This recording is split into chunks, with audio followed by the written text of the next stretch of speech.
That's what happened. Their nightmare became a reality. They became scattered upon the face of the earth. The thing that they dreaded became a reality.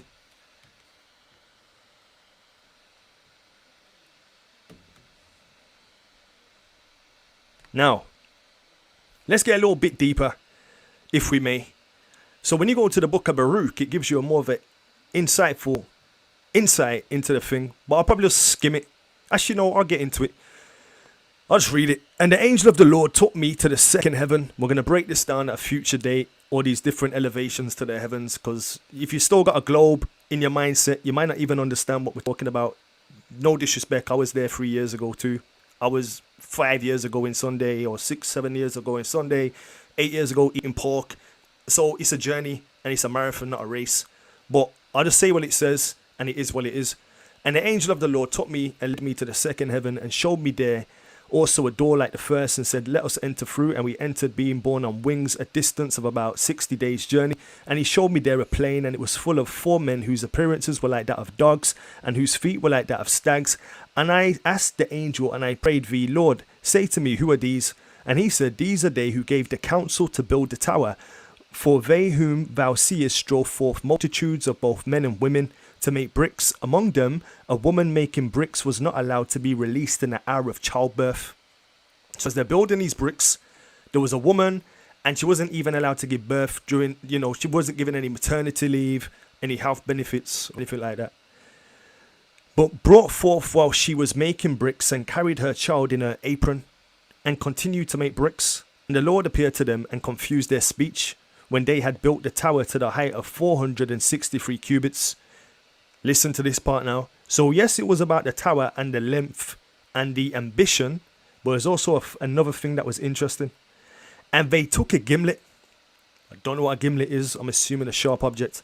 And they took a gimlet and sought to pierce the heaven.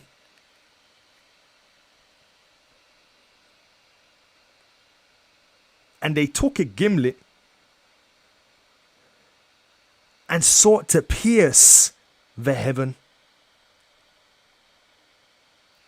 All right, over their heads. But anyway, they sought a gimlet and sought to pierce the heaven. Now, why would you even think to pierce the heaven? I thought we're on a globe and there's just atmosphere, ionosphere, stratosphere, and all these different spheres. Why did they never teach us about ether, which you find in the scriptures? Why didn't they teach us about the ark? And why didn't they teach us many things? Because when you think that you're not in a contained greenhouse, your mind can wander. But when you realize that there's order and the Most High is a creator of order, it makes a lot of sense. But anyway, why were they trying to pierce the heaven? They said, let us see whether the heaven is made of clay, or of brass, or of iron. When the Most High saw this, so this was the thing that was the ultimate no-no. Didn't mind them having the one language and talking amongst themselves cordially and civilly and building something with ambition, potentially. But when he saw that what they were trying to do was go to infinity and beyond on a Buzz Lightyear Apollo 17 tip, the Most High did not permit them, but smote them with blindness and confusion of speech, and rendered them as thou seest.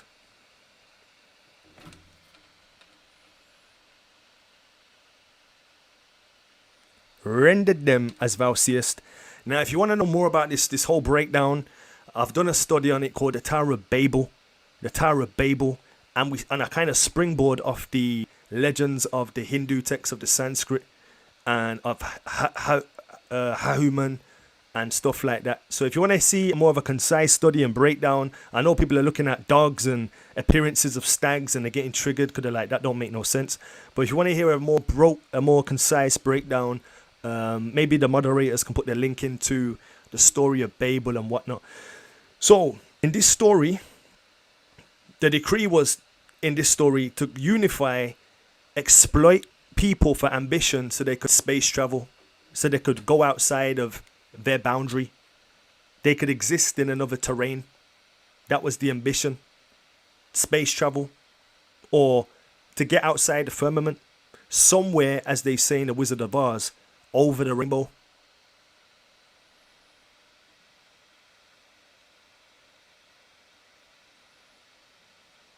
But you know what? These things don't happen today. We ain't trying to break the glass ceiling. You know what? Certain things people even say, like the glass ceiling. I know the connotation is about being ostracized in employment for females and blah blah blah. That's what is, you know, it's the proverbial regarding that. But what if the glass ceiling was something else?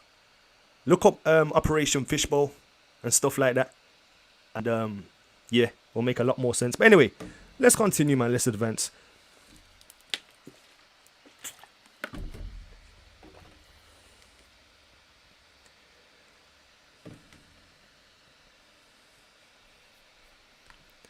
So, Babylon, big bad Babylon, the original Babylon before BBC, Babylon Broadcasting. So Babylon New World Order Decree. Who was involved in the decree? Music for what? Babylon was where? So, interestingly, Babel was in a place called Shinar. And the kingdom of Nimrod, the Babylonians, was also in the land of Shinar. And Yahuwah gave Joachim the king of Judah into his hand with part of the vessels of the house of Yahweh, which he carried into the land of Shinar to the house of his God. And he brought the vessels into the treasure house of his God. So he took the vessels of disobedient, stiff-necked Judah and brought them into the house of Babylon. The same thing that happened when our people disobeyed and our Ark of the Covenant was put into the house of Dagon. So it's a similar history. But okay, so Babylon New World Order Decree. Like I said, stick around for the video. We just have to go into the history to understand and overstand the mystery. So Babylon New World Order Decree. Who was involved? Let's get into it. Nebuchadnezzar the king made an image of gold whose height was 60 cubits and breadth thereof 6 cubits. He set it up in the plain of Dura in the province of Babylon. Then Nebuchadnezzar the king sent together the princes. That's one class, aristocracy. The governors, the corporations, the captains, the overseers, the judges, politicians, treasurers, bankers, counselors, teachers, sheriffs, law enforcement, and all the rulers of the provinces, mayors, whatnot, to the dedication of the image which Nebuchadnezzar the king had set up. So notice, before he even got the common folk involved, he weren't interested in the common folk, the people in the aristocracy, in the, I don't like to call them globalists, but people of the higher echelon in society, they had the invitation first. Because once the people at the top agree, then the people at the bottom by default have to follow the leaders at the top. Then the princes, governors, captains, the judges, the treasurers, the councillors, the sheriffs, and all the rulers of the provinces were gathered together unto the dedication of the image that Nebuchadnezzar the king had set up, and they stood before the image that Nebuchadnezzar had stood up. So all these people came in agreement of one accord, unity, unity, unity, 3 times for emphasis. Then a herald cried aloud, "To you it is commanded, O people, nations, and languages." So once the leadership was on board, verse 4 saying, now you common folk, you have to do what we say. You're under our thumb. Then a herald cried aloud, "To you it's commanded, O people, nations, and languages, that at the time when you hear the sound of the cornet, the flute, the harp, the sackbut, the psaltery, the dulcimer, and all kinds of music, ye fall down and worship the golden image that Nebuchadnezzar the king have set up." Oftentimes in certain churchianity perspectives, whether it be a Baptist or Adventist setting, the drum is heavily demonized, not knowing that the drum was a weapon used for liberation, liberty, galvanization, not just for obia and other things like that is often demonized for. In fact, on the plantation, the Protestant churches who had people in captivity, they were scared of the drum. They saw how the drum was used to give messages and spread messages and encourage people and lift up spirits in people. Not spirits, but in terms of the mood of people. So they outlawed it and ostracized it. And I find it funny that the musical instruments that are mentioned here are those that have been sanctified by churchianity as being very holy instruments. The flute, the harp, the sackcloth, and the dulcimer and all that. Those were the instruments that were used that have a very heavenly sound, but it was for an evil work. So don't even, you know what I'm saying? Do you get the point? Anyway, Babylon was where? the land of Shinar, the same place where Babel took place.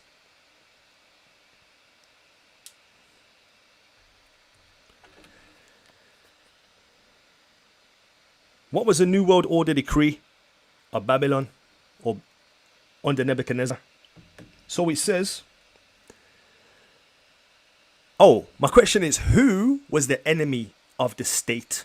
Who was the enemy of the state? Who was the enemy of the state? But at that time, you hear the sound of the cornet, the flute, the harp, the sackbut, the psaltery, the dulcimer, and all kinds of music. You fall down and worship the golden image that Nebuchadnezzar the king have set up. So Nebuchadnezzar the king had set up an image. In Revelation, we know there's an entity who's setting up an image and wants worship. And those who don't worship the image or take the mark of that person's authority will end up getting the wrath of the Most High. Now we see the same example in the story of Babylon, but it's not unique just to Babylon. It's not a Babylon only story. There's more to the story, and we're going to flush this out. So what did they use to influence people to get into false worship or to apostatize or to abandon the Most High? Music. A lot of people grow up listening to certain music, and they can't divorce the music, and the music has them ensnared. Or they worship a certain type of musician and it has them ensnared. You know, if you grew up listening to Madonna, for the Madonna crowd, for the Gentiles, or if you grew up listening to Sizzler for the Israelite crowd, or if you grew up listening to, I don't know, you know what I'm saying. But, you know, we're all coming from different walks of lives, and we all gravitate towards different music that's a part of our culture. But the music that they were using here was for rebellion, was to lead them into apostasy and separation from the Most High. But it was music. And what is being used today? Little Nas, Beyonce's, Miley Cyrus, all kinds of things are used now. In fact, when people do good in entertainment, they get a golden statue. They get an Oscar award, or they get a golden statue, the same kind of golden statue that we see in Babylon, which was introduced by Nebuchadnezzar for his ego. He didn't want to just be the head of gold. He wanted to be the entire body. So he said, you know what? Let me just make up a whole golden Oscar, and let me give this Oscar award to myself. And not only do I want to just have this Oscar award, but I want you guys to attend the Oscar presentation and wear your suits and your tuxedos, and whoever doesn't support me getting this Oscar nominee, we're going to deal with them in a certain way. Therefore,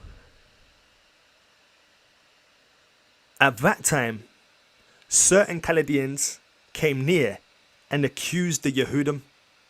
So we know the decree surrounding this was, those who don't will go into a burning furnace. It says, and whoever will not fall down and worship, so it's about worship, shall the same hour be cast into a burning furnace. And let's pause. It was about worship, but the worship wasn't just singing hymns or whatever. It was an action. There was an action involved. The action was to do something when you heard something. So it's about worship. Whosoever falleth not down, so you had to fall down, prostrate, and worship, shall the same hour be cast into the midst of a burning fiery furnace. We know in Islam they have the call to prayer. A sound goes out and you go for Al-Jumu'ah and worship and so on and so forth. Similar kind of setup. Nebuchadnezzar said, when you hear the music, come worship my golden statue, which was idolatry. So for the Yehudim to consent to that, they would have been rebelling against the Most High. But what I want you to see, worship is also connected to action. Worship's not just going to a building once a week or reading your Bible once a day or once every other 3 years and saying that you're worshiping. It's a complete lifestyle. What you do and what you don't do. What you stand for and what you don't stand for. What you compromise and what you don't compromise. What you value and what you don't value. A lot of times we brought up in churchianity, we think praise and worship is literally going to the church, singing a couple of songs, hearing someone speak and then crying. No, it's your lifestyle. when the music stops, when the theatric ends. So just to make that make sense. But who was the enemy of the state? The enemy of the state in this case were the Yehudim, or anybody who decided to go against the decree. So the main enemy of the state was the Yehudim, but it could just be anybody also who went against the what? The decree. Let's see if we see a reoccurring theme regarding the enemy of the state.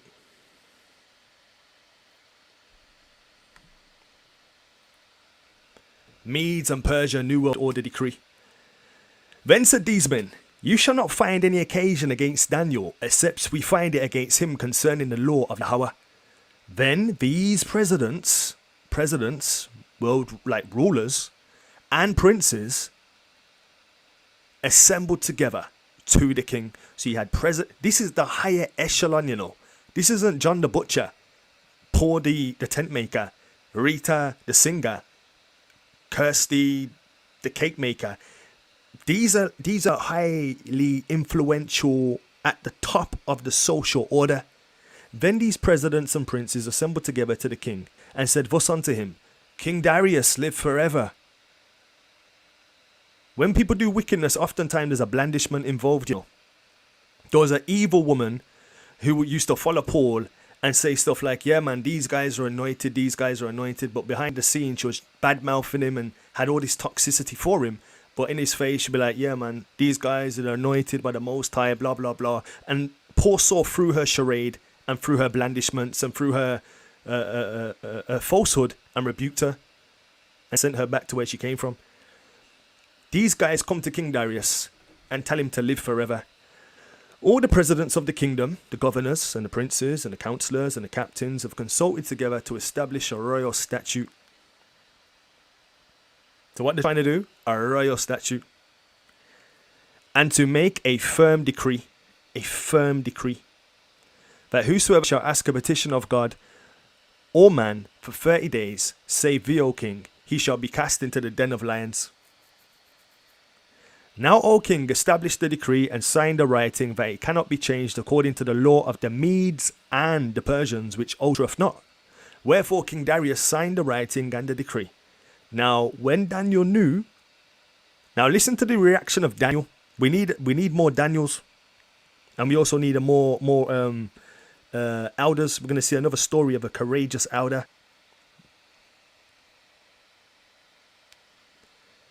Now, when Daniel knew, I like the way the scripture says knew. It wants you to know that Daniel knew. It's not like Daniel didn't know when he just was caught slipping. You know, he heard something was going on and he got caught slipping.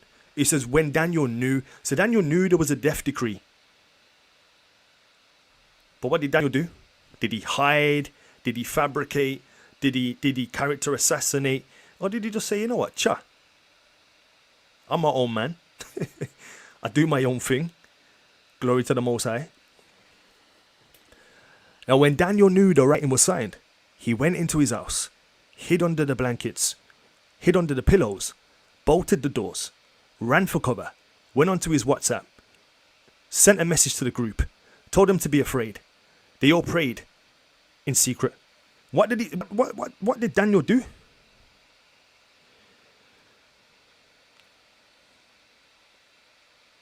Let's find out. Now when Daniel knew that the writing was signed, he went into his house, and his windows being opened in his chamber toward Jerusalem, he kneeled upon his knees 3 times a day and prayed and gave thanks before Yahweh as he did aforetime.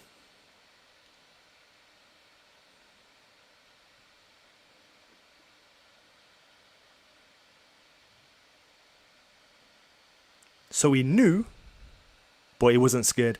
The Most High hasn't given us the spirit of what? Fear, but of a sound mind.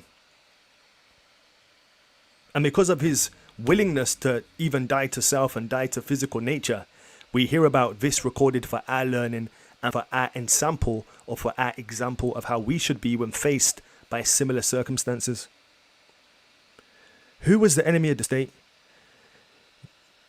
Then these men assembled and found Daniel praying, making supplication before his God. Just like these guys were spying in his house, you know. I'm sure he said he was in his house. He went into his house, his windows being opened and so on and so forth in verse 10. And in verse 11, these men assembled and found Daniel praying and making supplication before his power. So it's like the guys were spying on him. Shout out the caseworker, the many caseworkers. Probably got moderators who are caseworkers, who knows. Then these men assembled and found Daniel praying and making supplication before the Most High. Then they came near and spake before the king concerning the king's decree. Hast thou not signed the decree? That every man shall ask a petition, that every man that shall ask a petition of any god or man within 30 days, save of thee, O king, shall be cast into the den of lions. The king answered and said, the thing is true, according to the law of the Medes and Persians, which altereth not. Then answered they, and said before the king, that Daniel, which is of the children of the captivity of Judah, regardeth not thee, nor the decree that thou hast signed, but maketh his petition 3 times a day. So it's like these guys were literally peeping Toms. They were peeping. They must have spied on this guy at least 3 times a day. In his DMs, in his WhatsApps, in his tweets, on his Insta. They were spying, bro, at least 3 times a day just to get this guy killed, you know. I call it spying to death. They were spying to death. And we know how the story goes. But not always does the story go according to the event of Daniel. Not always are the people redeemed from what takes place. Sometimes people go through and the lions eat them. Sometimes they go through and they're spared. The case of Abel, he wasn't spared in this life, but he's going to be spared for the life to come. So sometimes people are going to go through up to tipping point and they're going to tip over. And it's going to be a witness for others to follow their example, as we're going to see as we go through. And sometimes people will be redeemed and ransomed from that physical setback. So just be prepared mentally, physically, and spiritually. If it's happened already through Babel and Babylon, and with Adam and Eve, and also with Cain and Abel, what makes me and you and I unique to persecution? Alright, let's go to Persia again. So we kind of lost, I think King Darius, off the top of my head, he was a Mede. So he was a Gentile, he was from the tribe of Japheth. The Persians, they were from Shem. They were like Elamites, Elamites predominantly. So check this, the Medes and the Persia, another new world order. Listen to this though, I found this interesting. And the king took his ring from his hand and gave it to Haman, the son of Hammedatha, the Agagite, the Jews' enemy, or the Yehudim's enemy. And the king said unto Haman, hey, the silver is given to thee. I was like, yo, I never saw this silver is given to thee before. That went over my head. You know what I'm saying? And the king said unto Haman, the silver is given to thee. The people also, to do with them as it seemeth good to thee. Then were the king's scribes called on the 13th day of the first month, and there was written according to all that Haman had commanded unto the king's lieutenants. So we're realizing spiritual wickedness has been going on in high places, and it seems to be obsessed with the nation of Yasharal. But not just the nation of Yasharal, but those people who don't conform to it either. But predominantly the enemy of the state, as we've seen so far, has been against Yasharal. But what we're going to see, it's going to switch, and something unique happens when we get to a certain time period that interestingly in most Bibles has been removed. So we go from all the way to the beginning of time to Babylon, Medes and the Persians, and then we go zoop, and then we're at Rome. There's no history of Greek or Greece, just zoop, removed, zoop, zoop, zoop, gone. How did that happen? We're going to get into it. Then were the kings and scribes called on the 13th day of the first month, and there was written according to all that Haman had commanded unto the king's lieutenants, to the governors that were over every province, and to the rulers of every people of every province, according to the writing thereof, and to every people after their language in the name of the king Ahasuerus was it written and sealed with the king's ring. Wow. So we've seen in Babylon a decree at the top of the social order, the pecking order, that cascaded down to the commoners, you and I. Then we saw the same thing with Darius, King Darius. Now we're seeing the same thing with Artaxerxes. We're seeing the same thing from the top to the bottom, from the top to the bottom, from the top to the bottom. Now the king gave a small portion of his empire or power to Haman. And Haman, what did he do with his power? And the letters were sent by post into all king's provinces to destroy, to kill, and to cause to perish all the Gentiles and all the Yehudim, both young and old, little children and women, in one day, even upon the 13th day of the 12th month, which is the month Adar, and to take the spoils of them for prey. So there was literally a purge, bro. Purge, bro. I know you thought it was a film, it was entertaining, purge and people killing each other for sport and entertainment and food and Hunger Games and stuff. But it was a purge, man. A purge that he wanted to put out there to target a certain people. Now, if we go a little bit back, we go to Egypt. They put a decree out to take out the boys for a particular reason, because they were scared that they might become more populous and overpopulate population. They wanted to do what? Depopulate people, reduce the population, put a consensus on the number count of people.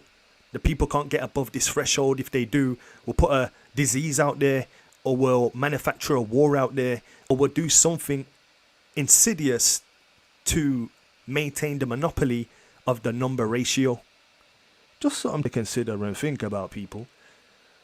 So we've seen a lot of decrees, and the main enemy of the state turns out to be Yehuda.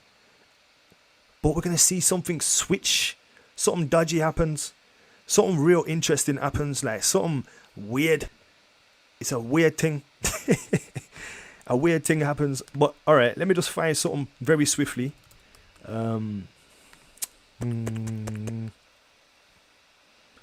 Yeah, something weird happens in this next time period, I must say. Because we've seen enemy of the state, and we've seen a lot of resistance is the main thing. The take-home message at this point is that the enemy of the state was always the Yehudim, always the house of Israel was the target, because they always went against political systems. Because the reason they went against political systems is because they already knew they had their own political system, which was the Most High. His government, his law, his statutes, his commandments were their government. That was used to govern them.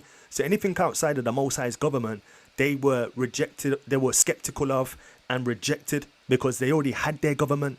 Their government weren't men, their government was the Most High, his laws, statutes and commandments. But what we're going to see now is a paradigm shift. Something takes place in the psyche of the Israelites or Judah. Something happens. Now, it did happen before, but at this particular time, it's like it happened in abundance. Am I going to see what kind of... Oh, man, I should have put something into this, you know. Hopefully. You know what? Okay.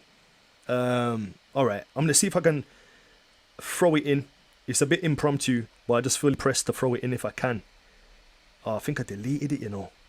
All right. If you're on the Insta, I don't accept everybody on the Insta, but that's neither here or there. There's some weird people. But check this though.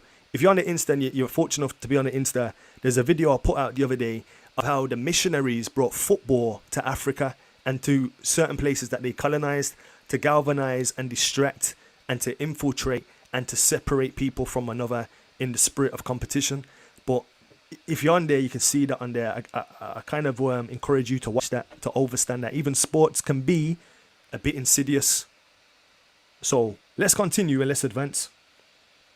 But I want to say at the same time, sports are good for health and physical training and stuff like that. So it's not a one-sided critique. Yeah.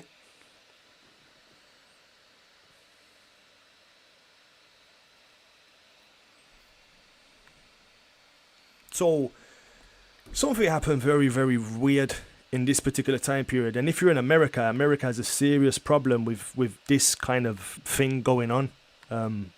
Very, very serious issue. There's other little types and fraternities. Fraternity is a male secret cult or a cult or whatever. And then sorority is a female equivalency of that. So you still have those things, but what's unique about America is that they call their sororities and fraternities after Grecian names. They actually call it Going Greek. So that's a bit weird. Like they would esteem and elevate Greek. But anyway, it says here in Maccabees 1 verse 11, let's read what it says. In those days, there went out of Israel wicked men.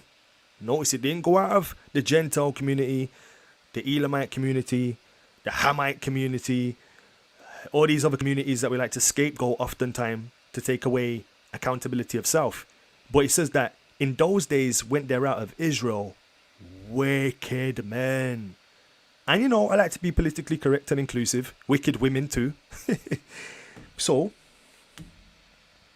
in those days went there out of Israel wicked men. And in these last days, there's going to be some wicked men too, who persuaded many. So why were they wicked? Because they persuaded many. Many to do what? Saying, let us go and make a covenant with the heathen that are round about us. For since we departed from them, we have had much sorrow.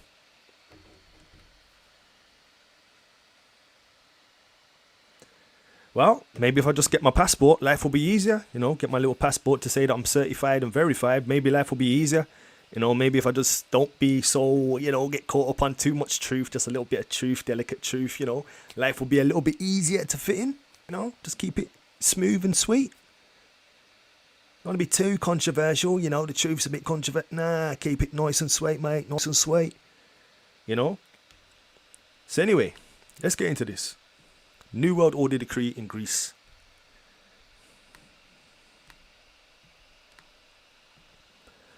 Not long after this, the king sent an old man. Listen to that. Listen to the psychology, because this ain't changed, you know. I should have got my quote on Africa, you know.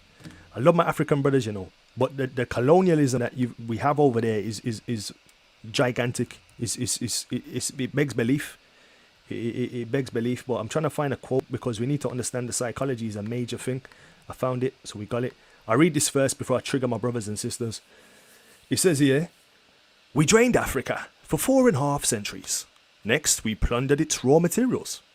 Woof! Okay, I have to add that to the Enoch study. Oh my days. Okay, after that we said, they are good for nothing. The Igbo, good for nothing. Yoruba, good for nothing. Congolese, good for nothing. Tanzanian, good for nothing. Senegal, good for nothing. All of them, good for nothing. That's what they were saying, you know. The Caucasity, in the name of religion, that white Jesus Savior Borgia guy, we destroyed their culture, and now we are picking their brains with scholarships. Like I said before, the Negro woman is one of the most educated on the earth. But because she's been educated in Babylon, she's a force for destruction rather than a force for good. However, when she comes into the understanding of who she is a force to be reckoned with in collaboration with the man, in collaboration, in unison. But if you're so educated into Darwinism and heliocentrism and all these different isms and schisms, then you just do lally. But you're smart in terms of the world standard of having a degree or a master's degree. You know what I'm saying? But when they switch it and they use that intelligence like Nicodemus, very intelligent but misplaced. But when they redirect that intelligence, our sisters are some of the most powerful. There's a sister called Africa United in African Diaspora United in Christ. Yeah, you know, on fire for the Most High. Then obviously there's my sister Mimi Mode. You know, there's Auntie Deborah. In fact, my wife too. Big up my wife. But there's a plethora of people. Like when they start to switch it, wise as a serpent, harmless as a dove, and they're just a force to be reckoned with. And this is why women are essential, because when 9 times out of 10 they do the nurturing of the children. They're the ones who have a high impact and influence on the children. The men do, but in different ways. Okay, Most High, I showed another verse. Okay, how do they have a higher impact? I don't want to make people say, all right, boom, Maccabees. For women are softer of soul than men, and the more children they bear, the more do they abound in love for them. Just throw that out there too, just for my ladies crew. All right. Women have more of an influence on children than the man. Point blank. Sorry, guys. Sorry, guys. From a natural perspective. How may I express the passionate love of parents for children? We stamp a marvelous likeness of our soul and of our shape on the tender nature of the child. And most of all, through the mother's sympathy with her children being deeper than the father's. Now, we know there's some mothers who are wootless. They're not doing nothing for their child, too busy with raving, dating, and bed hopping. But those women who are a force to be reckoned with are the polar opposite of that. Likewise, there's men that are no good, bed hopping, and all kinds of nastiness is going on. But in terms of following the right mandate, women by nature are softer and have a deeper affection for the children.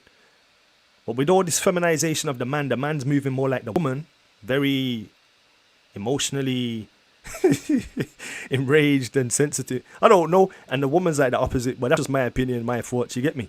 To eat the meat, spit out the bones. Let's get back to the study. So,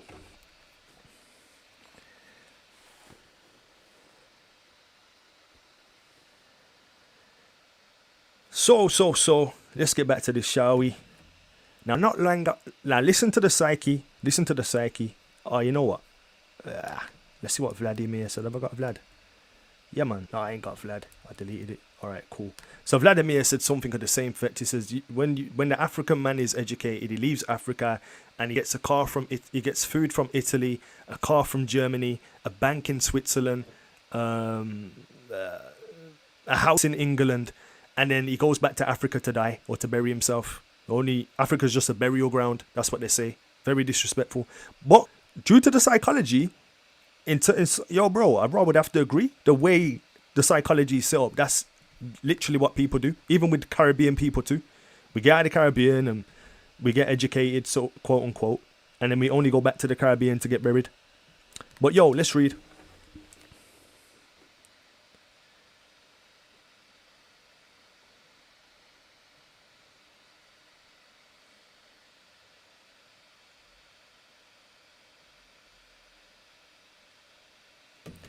Not long after this, the king sent an old man of Athens to compel the Jews to depart from the laws of their fathers and not to live after the laws of the Most High. So what were they trying to do? They sent an old man of Athens to compel them to depart from their father. When you depart from your father, you depart from the Most High in that context. Because the fathers were the ones who gave the oral history, the traditions and the maxims, and they kept the order in the house. So the woman is the nurturer. The father is the person who brings the order. But if the father's out of order, then the house is out of order, and there's disorder, and there's just anarchy. When a man's not right in the brain, then the house goes off the train, or off the rails. You know what I'm saying?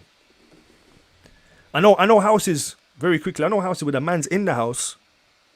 Yeah, Negro man's in the house, and hasn't taught his daughter that they're beautiful enough, so that they have all these different weaves that are yellow and pink and fluorescent and all these different colors trying to look like other people or other beauty standards of Europeans. That's just a fact. So, you know, when the man's not giving the testosterone, the house has a lot of estrogen, and that's why there's always supposed to be balance between the two sexes. And people need to understand the roles more. I think there's been a confusion of roles. But not long after, the king sent an old man to Athens to compel the Jews to depart from the laws of their fathers and not to live after the laws of the Most High, and to pollute also the temple in Jerusalem, and to call it the Temple of Jupiter. So they wanted to rebrand the temple, rename the temple. They wanted them to forget their father's laws and forget, by extension, the Most High. And that in Garrison of Jupiter, they wanted them to replace it, call the temple Jupiter of Olympus, and that in Garcium of Jupiter, the defender of strangers, as they desire that dwell in that place. The coming in of this mischief was sore and grievous to the people. For the temple was filled with riot, reveling by the Gentiles, who dallied with harlots. So there's prostitution going on in church. Imagine that. You go to the temple, you know, with your little sacrifice for your sin, but you can also order a prostitute at the same time. And had to do with women within the circuit of the holy places, and besides that brought in things that were not lawful. I think in the time of Hezekiah we had an issue with this too, where there was prostitutes or prostitution taking place in the temple. Nothing new under the sun. Now we have camps where guys are saying so much derogative stuff about women, treating women almost like harlots.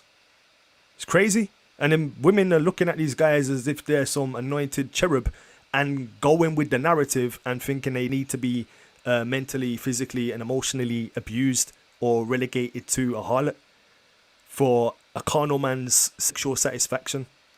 Something to consider. But this particular incident was the Gentiles. The Gentiles got a foot into the temple and started to go ham, literally, with bacon, because they brought bacon into the temple too. The altar also was filled with profane things which the law forbiddeth. Neither was it lawful for a man to keep the Sabbath days or ancient fasts, which should be feasts, or to profess himself or to be a Jew from the tribe of Yehudim. Like today, you can't really say you're a Yehudim. It's very controversial. And in the day of the kings, listen to this point now. Listen to this point. This is major. Don't lock off. Don't zone out. Well, you can if you want to. But check this. And in the day of the king's birth, every month, they were brought by bitter constraint to eat of the sacrifices. And when the fast of Bacchus, which is actually Christmas, Saturnalia, was kept, the Jews were compelled to go in procession. That means what? Carnival, march. Jeez. Mosai just dropping things on me, you know. To Bacchus carrying ivy, mistletoe. Jeez. Anyway, moreover, there went out a decree to the neighbor cities of the heathen by the suggestion of Ptolemy against the Jews, that they should observe the same fashion and be partakers of their sacrifices. And whoso would not conform themselves to the manner of the Gentiles should be put to death. Then might a man have seen the present misery. So then when you flip and go fast forward into the Bezorah, and it's talking about how they charged Paul of bringing a Greek into the temple, you can understand the psychology. That was right for them to do if Paul had brought a Greek into the temple at that particular time, because they had no place in the temple. So that would have been sacrilegious. So they had a right to point that out, but they fabricated a story because he never did what they accused him of. But now we understand the history of why, you know, there was a bad blood in terms of these Gentiles and these Grecians and what they did and how they rebranded stuff, renamed stuff, and purposefully tried to erase one's history, identity, and knowledge of their creator. So you're going to see, I put compromise. Compromise begets compromise. Compromise. I'm trying to find it. Not that one. Where was we? Not that one. The Maccabees thing where it said, oh, where is it? So it was a. Oh, where are you? All right, there it is. So you're gonna realize here, it says wicked men went out of Israel, and then it says these wicked men were so forward, like they was eager. Like wicked men went out and they, made a covenant with the heathens about them, and it says that they were so forward. They wanted to get westernized. They wanted to be Canadianized. They wanted to be Germanized and anglicized and Romanized. They thought it was romantic. They wanted to romance. They wanted it. They coveted it. They wanted to be like the people of other nations. Are we like that today? Secretly, clandestinely. Yeah, I know I'm an Israelite, but I kind of just want to be like everyone else. Just something to consider and think about. Compromise always begets compromise.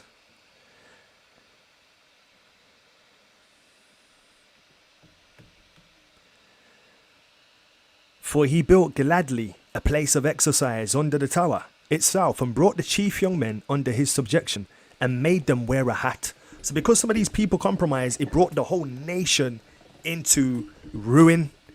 One bad egg or one bad apple mashes the pack. So let's just say the Edward family, they compromised, and the Macbeth family and the Macbean family and the Maccabee family didn't. And I find it interesting that it says Maccabees, and Mac means son of.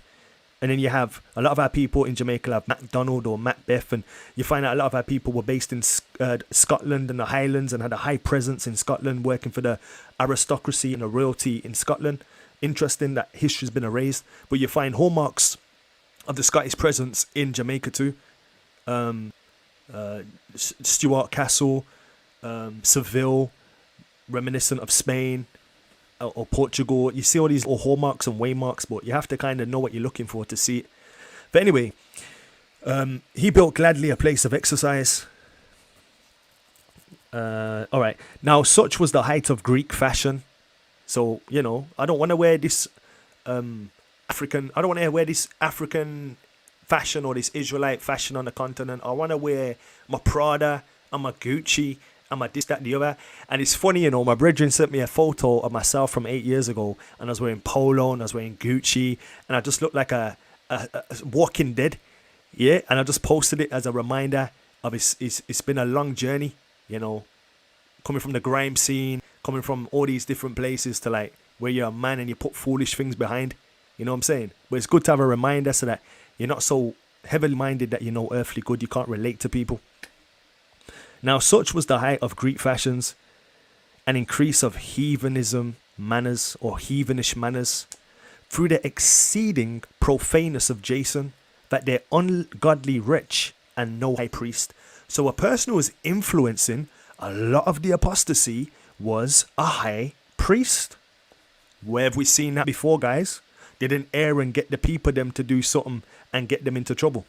Wasn't he Aaron, who his sons are the sons of the priesthood, the high priesthood? The sons of Aaron are the high priests. Here we see a high priest who is getting the people to commit all kinds of folly. All kinds of folly. In England now, in London, Birmingham and Manchester, there's an entity called Spat Nation that have since compartmentalized into smaller groups, and they have so much folly in there and just craziness in there, and people subscribe to it because they want to get money, or they want to get rank, or they want to get station, or they want to just, I don't know. You get me? But it was high. It weren't people in low places, because no one ain't really listening to people in low places, because that's how we operate as humans. But in high places, a high priest can't get any higher than a high priest. That the priests had no courage to serve anymore at the altar. So because this high priest was so twisted, the regular priests had enough. How often does that happen? Many people follow a pastor, they find out the pastor's fornicating, or the pastor's in a gay relationship with a man, or this, that, the other, and then people become discouraged and disinterested. But it's not the pastor's fault. In that respect, they shouldn't be worshipping a person full stop. You shouldn't make anyone your standard apart from the Most High, because everyone will let you down. You say, even yourself will let you down. You say you're going to go to the gym and you don't go. You say you're going to tidy the garden and you don't. So never depend on people, but only depend on the Most High. But the priests had no courage to serve anymore at the altar, but despising the temple and neglecting the sacrifices, hastened to be partakers of the unlawful allowance in place of exercise, after the game of discus called them forth, not setting by honours of their fathers, but liking the glory of the Grecians best of all. So yeah, they weren't happy with their Yoruba, being called by their Yoruba name. They wanted a Christian name. So they weren't happy with their Igbo name. Instead of being called Chuck Woody, they wanted to be called Woody Allen. They weren't happy with themselves. They had self-hate, which was engineered and some consensual, as a way to elevate in a foreign nation or to get ahead. I know that, if I wear my hair in an afro, I won't get the job. So let's straighten my hair with all manner of weave or extensions or this, that, the other. I know I can't get ahead necessarily if I marry a black woman. So let me marry a white woman because they'll open more doors. In fact, I'm finding it hard financially. If I marry a white woman or a Gentile, I might increase monetarily, and she's got connections too, so it's a win-win situation. Or if I marry a Chinese, I might get to work in a Chinese shop. So there's a lot of self-gain and self-want that leads to self-hate. Because if you can't replicate yourself, then you are, by default, exterminating yourself. Aside from the emotional elements and that, just think logically. If you don't replicate yourself, then you're ending yourself. But if you replicate yourself, you're continuing yourself. That's just straight logic.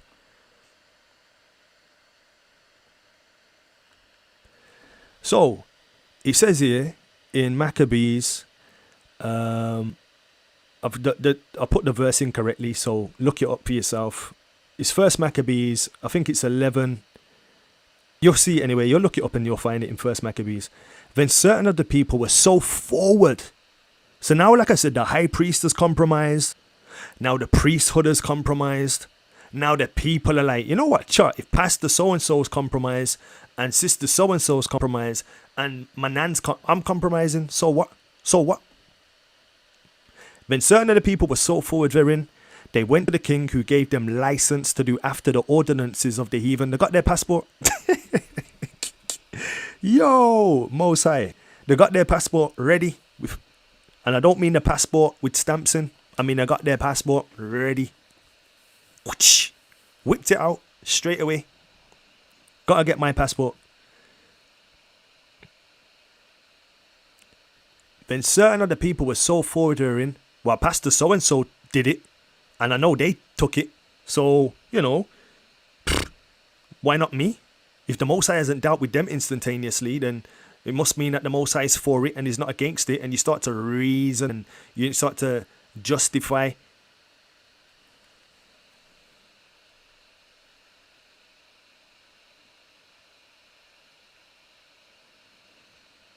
Then certain of the people were so forward herein that they went to the king, who gave them license to do after the ordinances of the heathen. What did they do that was interesting? Whereupon they built a place of exercise, a gymnasium, at Jerusalem, according to the customs of the heathens. Now guys, I know when you think about a gymnasium, you have a modern understanding of a gymnasium. But back in the day, a gymnasium wasn't what you're well, it kind of crosses over today, but you know, I go to a gym to train occasionally. But the gymnasium back in these days, if you, I was going to put a Ras Crass quote in, but gymnasiums were places for certain activities between boys and men. That's all I'll say, because there might be children listening. And it was a place where certain things went down between boys and men, aside from just training. It was a place to parade your buttocks, your pectorals, your gastrocnemius, your gluteals, your triceps, your hamstrings. It was a place to advertise your product to fellow like-minded men, per se. The same spirit does kind of exist today. Hence why you have the Olympians and you have people that wear oil and wax themselves with all these things to shine, and then they pose in speedos next to other men. They literally pose in speedos next to other men. Growing up as well, you were introduced to wrestling. The Rock, Stone Cold Steve Austin, Undertaker, Kane. If you're older than that, probably, what's his name? Hulk Hogan, Sting, them kind of people. But really though, when you think about it logically, bro, you're watching a sweaty man in some sweaty spandex fight another sweaty man in some sweaty spandex, and then for a man to conquer the man, he has to lift up the man's leg for 3 seconds and pin him on the floor in whatever position he wants, as long as he pins him for 3 seconds. Now imagine that in a Grecian society where men are wearing cloths. Cloths, bro. Not Speedos, even though the Speedo thing's a bit dodgy, I must say. But you're wearing cloth, bro. Cloth, bro. That's all manner of nastiness. I think the Turks have got a game of wrestling where they use oil, and everyone's oiled up, like to the fact where you can't even grip people. Everyone's just oiled. Yeah? So when you just put your mind back into context of where these things were taking place, this is all manner of craziness. But the way it's marketed to men is that it's a very manly thing. But from a scriptural perspective, it's a very kind of borderline homoerotica thing. And interestingly, you had a wrestling group called New World Order. Hulk Hogan and them, New World Order wrestling group. And what are they known for? Wrestling. Gym. Just something to think about. New World Order. Again, just so there's not a one-sided critique, if you want to train and be athletic and look after your body, that's not a bad thing. I'm just showing you the origin of where certain things come from to make you question. And also, do you see the spirit there today? A lot of guys train to body build, to show off their body to other guys, to get a certificate, to say, okay, he's the strongest man, he has the biggest nipple, or has the biggest tricep or bicep. So it kind of evolves into another area. You look at football today, NFL, basketball. Larry Johnson spoke explicitly about the feminizing agenda and the LGBT agenda in sports. It's really not a masculine thing when you go beyond the surface. And if you're on the Insta and you look at the oh man, you know what? I'll try what the videos playing that I'm gonna show later on. I'm gonna grab it from the Insta so you guys can see what I'm talking about. So just hold that. So it's about the influence of sports on the continent when it comes to our people.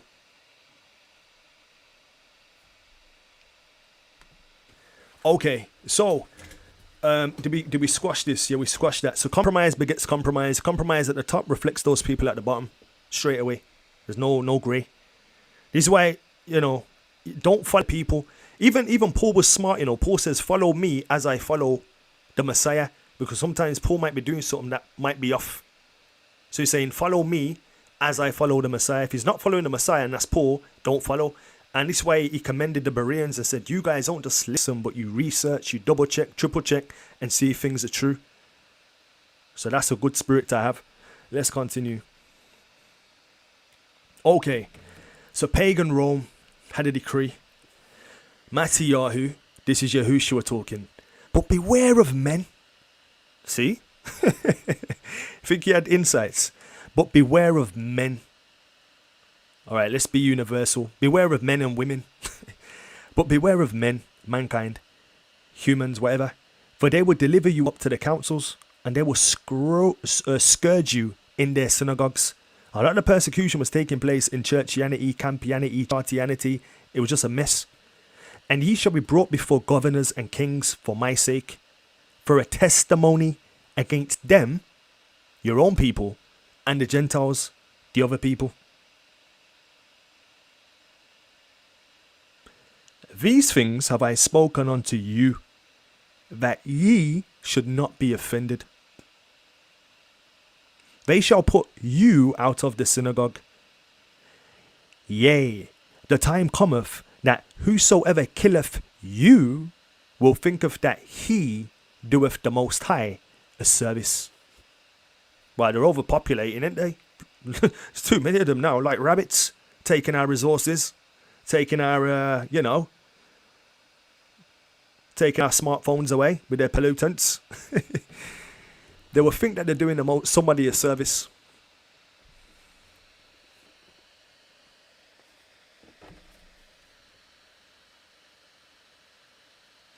Even when you look at, going back to the Greek thing very quickly, I should have had my quote, I had a quote from Leonidas, and he made an interesting quote. Now, you know that the Spartans were bisexual, for want of a better word. People say they were homosexual, but I'd say they were more bisexual, but it's the same nastiness, isn't it? But there's a quote from a Spartan. He said, you're not supposed to procreate with your enemy because you'll forget yourself, your identity, and blah, blah, blah. A very profound quote to come from a Gentile who had that foresight too. And to be fair, it was a common thing that back in the day, no one used to mix outside. You had the occasional, but it was the exception, not the rule. It was the exception, not the rule. But anyway, let's continue, let's advance. So Yahushua was saying, you're going to be betrayed in your churches, in your synagogues, not out your synagogues. You find most people out the synagogues are actually quite open-minded and quite open for truth and perspectives, but inside, very indoctrinated to there's just no sense. It's just common sense is gone.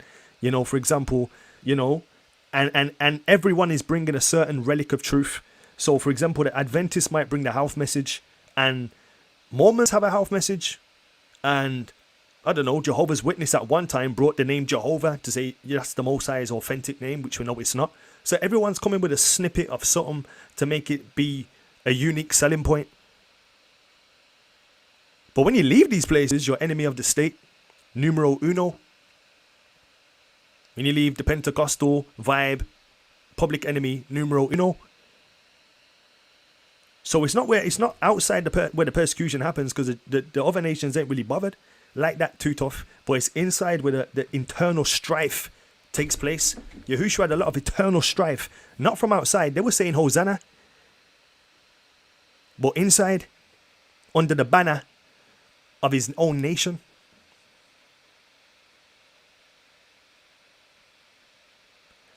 Now let's see what happened in pagan Rome. So the reason I've got Rome here is the links, because I'll break it down in a second very swiftly. So anyway, what did Rome do?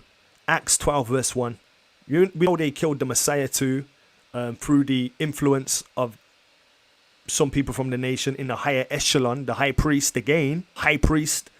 It's always coming up from a top, from a high place.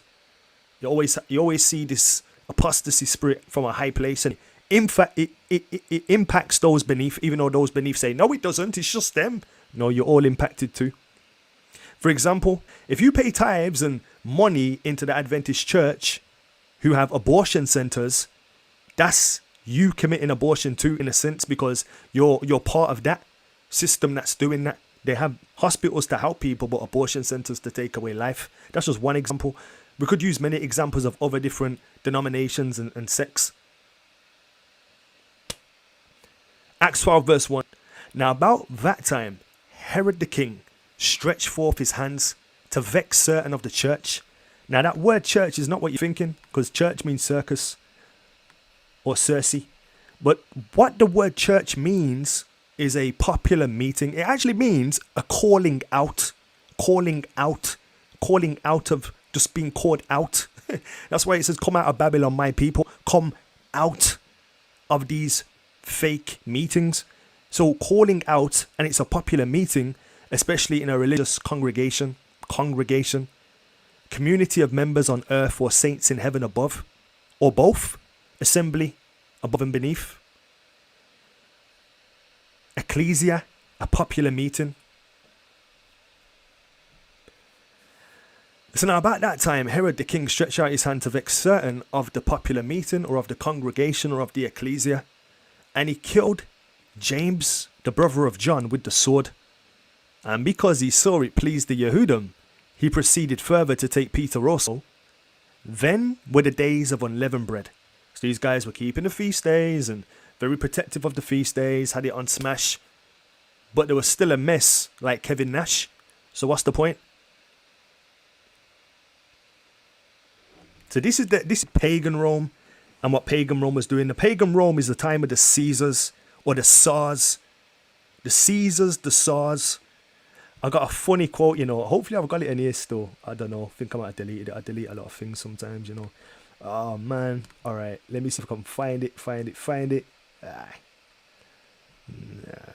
But I won't find it. You know what? Yeah, 2 seconds. Let me just. So bear in mind here, 2 phases, 2 legs, 2 divisions of Rome. There was 2 phases, 2 divisions, and 2 legs of Rome. So Rome operated in a duplicity of fashion. Alright, let me just try to find this thing very swiftly. I wanted to call off a shot. Alright.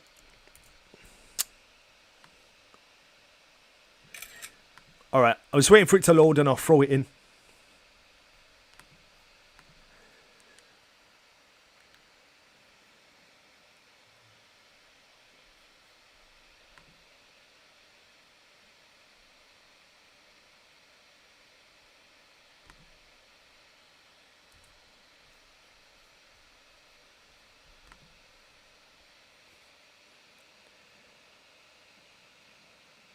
So what I want you to remember, you know, I'm trying to. Oh man, all right. Hear this. It's not the full image, but it is what it is. SARS caused to begin readying a fourth thingamajig. Yeah. You're gonna see this SAR thing's a very interesting thing, but I'll just hold fire on that. You've just seen that. It is what it is. Who persecuted the early congregation? The early congregation. Who persecuted the early congregation? It was King Herod. Who was King Herod emblematic of? He was emblematic of Rome, the Romans, the Roman Empire, the Roman government. He was, you had Pontius Pilate, you had Herod. In fact, there was two Herods, and there was Herodias, and all these different elements. But they made up Rome. And in fact, Herod was actually an Edomite, which is interesting. He was from Edom. In fact, he wasn't just from Edom. Let me find the actual quote, because he wasn't just an Edomite. He was actually half Edom and half Arab, according to that many sources. Alright, this is half the source, so it's not a good source, but King Herod, his father Antipater, was an Edomite who converted to Judaism in the 2nd century BCE. Julius Caesar also favoured the family. He appointed Antipater the pure curator of Judah, so he was like a puppet ruler over the house of Judah. In 1473 BCE, and conferred on him the Roman citizenship and honour that descended to Herod and his children. So it wasn't just Herod that was elevated into Roman citizenship, but his posterity were also given the privilege of being Roman citizens. There's another quote that I haven't got at this time, but it also links that Herod's father was an Edomite, but his mother was a Arab from a very influential noble family of Arabia. So it was a blend of Edom and Ishmael, for want of a better word.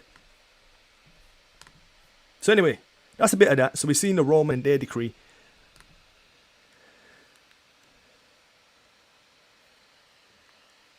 Now pagan Rome, they were known as the Tsars or the Caesars, yeah? And then papal Rome, they were known as the pontiffs. So we went from, you see two legs which represent two phases or two divisions, the two divisions of Rome.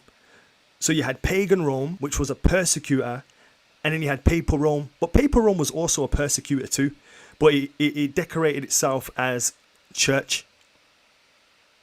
Constantine and the papacy and whatnot. So they rebranded from being a senate to a theocracy. From a senate to a theocracy.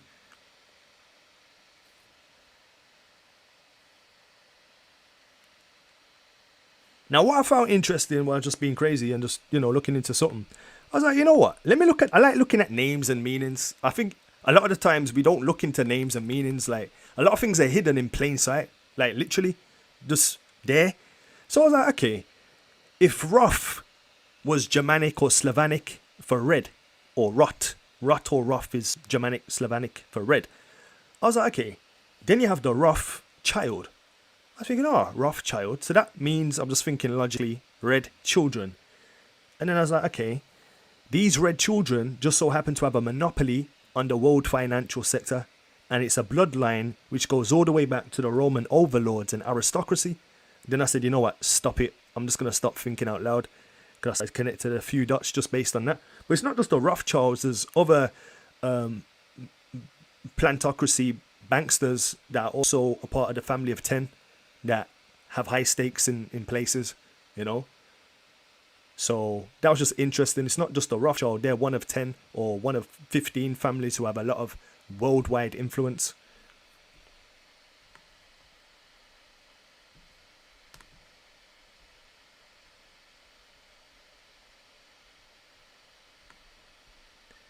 This is an interesting quote from Margaret Thatcher. Now, she was the first female Prime Minister of the UK or England or UK, United Kingdom, so encapsulating Scotland, Wales and England, and I think it's South Island or North Island. But she said anyway, I want to start disposing of some of the myths about my country, Britain. We British are much heirs to the legacy of European culture as any other nation. Our links to the rest of Europe, the continent of Europe, have been the dominant factor in our history. For 300 years, we were part of the Roman Empire, and our maps still trace the straight lines of the roads the Romans built. So for me, a lot of people have this ideology of, Esau or Edom is just the white person or whatever. That doesn't even make no sense, because when you look at it logically, the whole definition of black, yellow, red, and white is pseudoscience. So you can't even use that. You have to look at nations and bloodlines and stuff of that nature. So some Esau's, some people from the tribe of Esau, because he had many sons, who are what you would say white in appearance, and some of them are actually ruddy in appearance, and some of them are a cocktail of appearances, so they don't just look one type, if that makes sense, white. The same way we don't want to have black to represent us, because that represents a crayon. You can't then use that to define other people. But, there are some who have the who look white in appearance, to use that phraseology. But you can't just label them all under the same brush like that, because they don't make no sense. But all right, let's continue. Let's advance.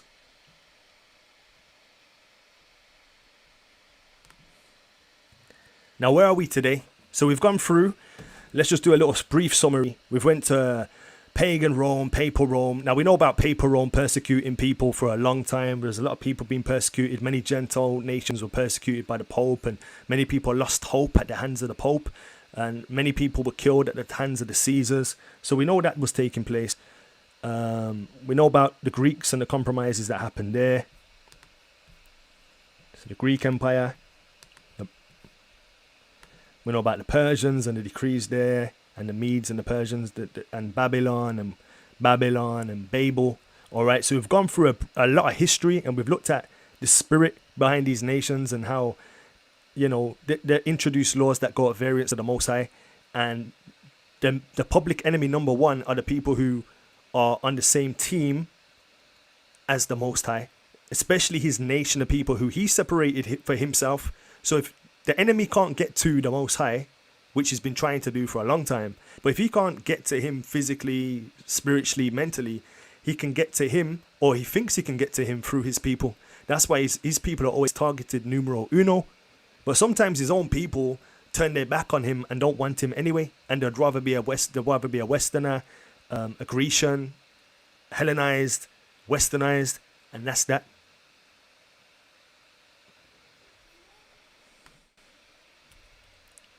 But where are we today? We're at the tippy toes of these two nations. We're at the tippy toes.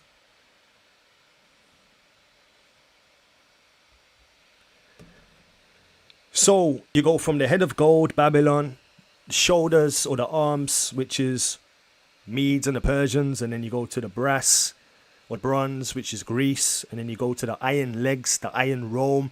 But then Rome was never conquered. Rome imploded. That means Rome corroded from inside and then fragmented into smaller sects or sets. So it fragmented into smaller divisions of Rome, but still keeping the same spirit of Rome. And some of the nations of Rome are iron because they were strong, and some of the nations of Rome are clay because they're weak. So when you look at things from an economic point of view, when it comes to European Union, they have an acronym for those who don't perform as well as the other nations, and the acronym they have is PIGS. They call the underproductive nations within the United Nations PIGS, and PIGS stands for Portuguese, Italy, Greece, and Spain. So they are the not so strong nations within that. And then you have also, your stronger nations, Germany, the auto industry, England, the banking industry, so it's mixed of weak and strong. But hear this though.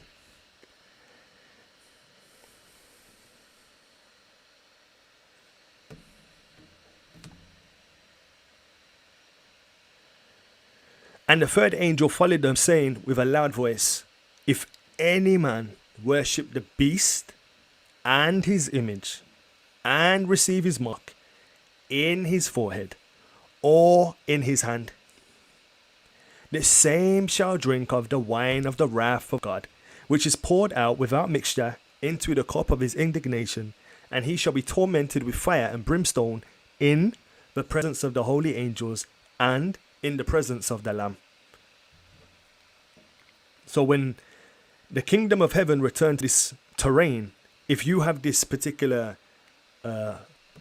allegiance to this beast system, then you're going to be getting the wrath of the Most High, which is poured out without mixture, without indignation, without mercy. Revelation 13:15. And he had power to give to the life unto the image of the beast, that the image of the beast should both speak and cause that as many as would not worship the image of the beast should be killed. And he causeth all. So part of worship is being caused to do something. Remember I was saying worship isn't just about singing with a tambourine and falling on the floor and rolling around and jumping up and down. It's your lifestyle. For example, when Nebuchadnezzar gave the decree to worship at the sound of music, and the Hebrew boys decided not to, that was them worshiping. That was them showing worship in reality. That was them manifesting what worship looks like. Now they could have just blagged it and said, you know what, safe. I don't want to die. I can do more. I can do more good being alive. You know what I'm saying? Like I can do more good being alive, really. So you know, it's better if I don't die. I just blag it. I just bend down on this occasion. You get me? And then the Most High will use me on another occasion to do something. So they could have blagged it and winged it. I'm just going to blag in it. You know what I'm saying? Likewise, with the Grecian story. You know what? I'm supposed to throw in another text, you know. Supposed to throw in another text. A text. There's a powerful text that I forgot to throw in. I need to throw it in. Sorry. I need to get the text. Hopefully I sent the text to me. Hopefully I sent the text.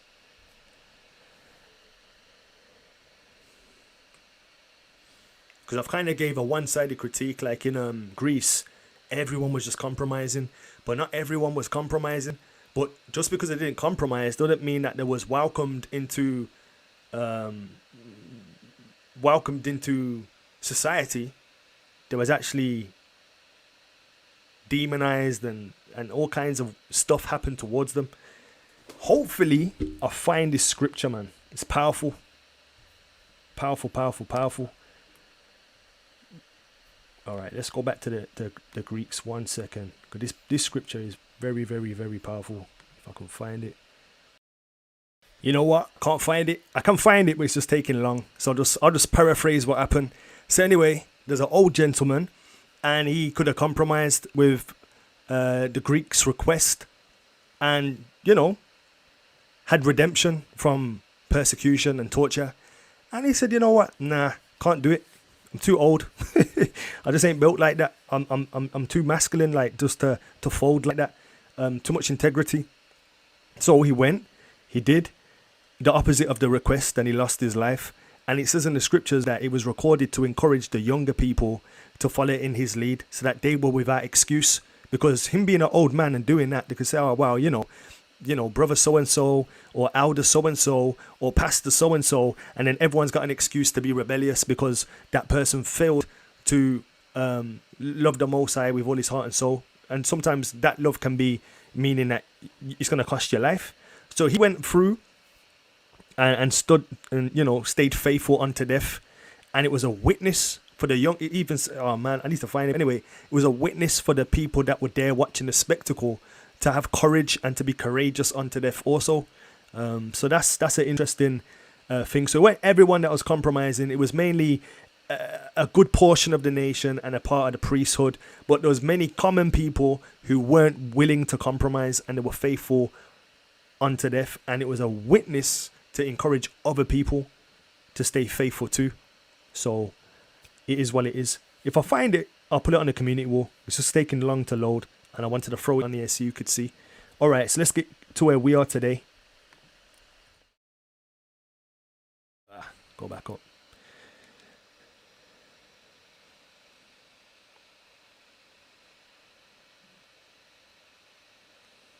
So in these last days, we're at the crumbling of a nation. We're at the crumbling. We know the next nation or the next government to take over will be the government of Yahushua. So the next government to come in will be the government of Yahushua. And I'm repeating that for emphasis because you're going to watch something and you're going to see how they mock this, know this, and mock this blatantly. You'll see. So, and he had power to give life unto the image of the beast, that the image of the beast should both speak and both cause as many who would not worship the image of the beast should be killed. Now, in the Dark Ages, there was a system as well that was enacted in Spain and Portugal where they marked people with the cross, or they marked people, and this marking was those who rejected the religion of Catholicism, and they were to be persecuted or to put onto ships and to go into a type of captivity. And those who didn't, they were Christianized and welcomed into the fold, and they were given a European or a Gentile wife to marry to solidify the deal, so that not just on the surface level, but that the fruit of that exchange would be malleable to be molded into another culture. So it was very clinical, it was very exact. It wasn't just, oh, give them a wife for wife's sake, but they knew that that child would have a divided loyalty. So there's a lot of things that took place in the Dark Ages that is kind of not available. Well, it's available, but it's not really taught. A lot of torture, a lot of evilness was taking place in certain places in Europe against the Yehudim. And some of it had actually Yehudim people of aristocracy doing it to their people too. They were part of the problem too. So it's a very interesting, not complicated, but it's just not really out there, or it's not really taught out there like that. So there's a lot of things going on, a lot of concessions being made, a lot of marriages between the Yehudim and the Gentiles to solidify agreements between nations. But anyway, aside from that though, let's get into this. And he calls of both small and great, rich and poor, free and bound or bond, to receive a mark in their right hand or in their foreheads, and that no man might buy or sell, save he that have the mark of the mark or the name of the beast or the number of his name. Here is wisdom. Here is wisdom.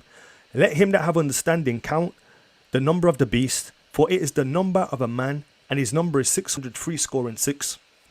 Many people know when you put the Pope's title and you count it up numerically, it comes to 666. Yeah, well established fact.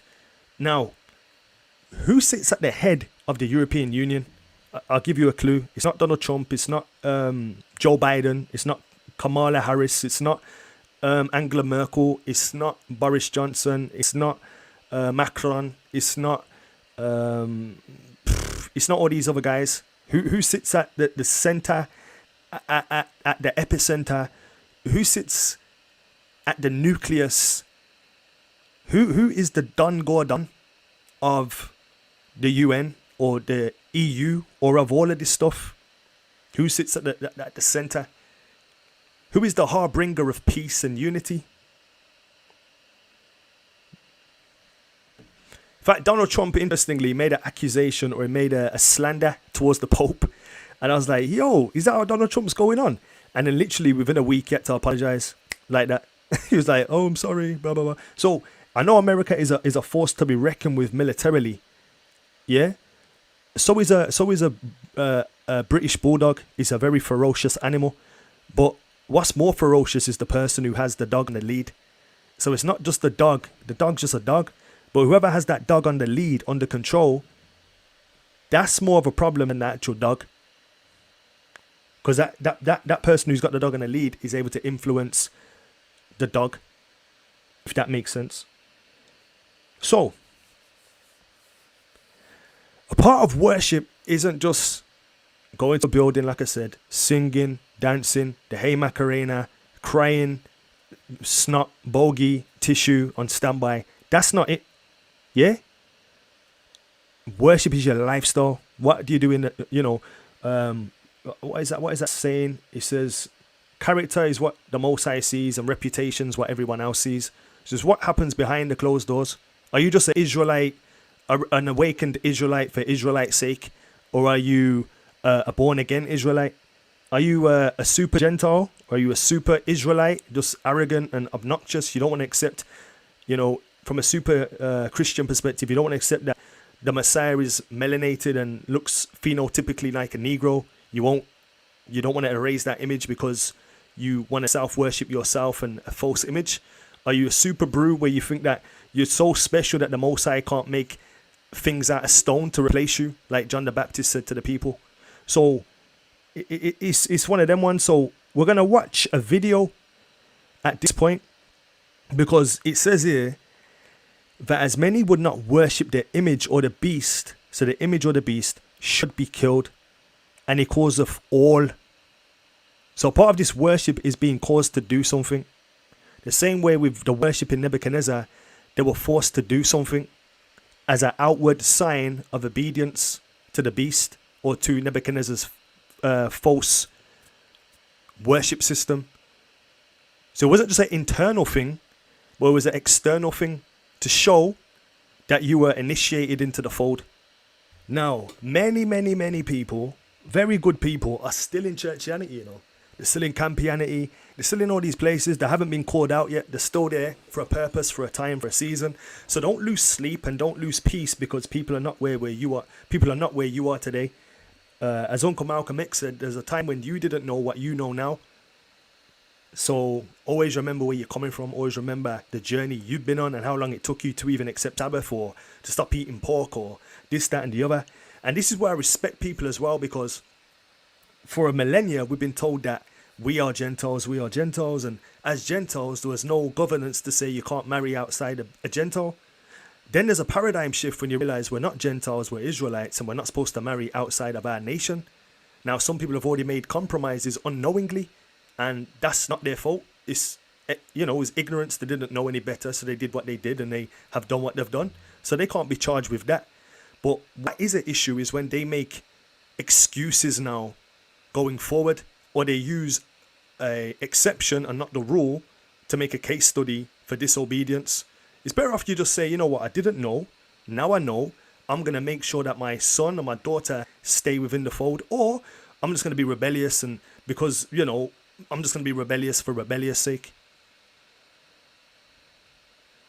So, like I said, man, many of the Most High's people are still in these places. That's why it says, come out Babylon, my people.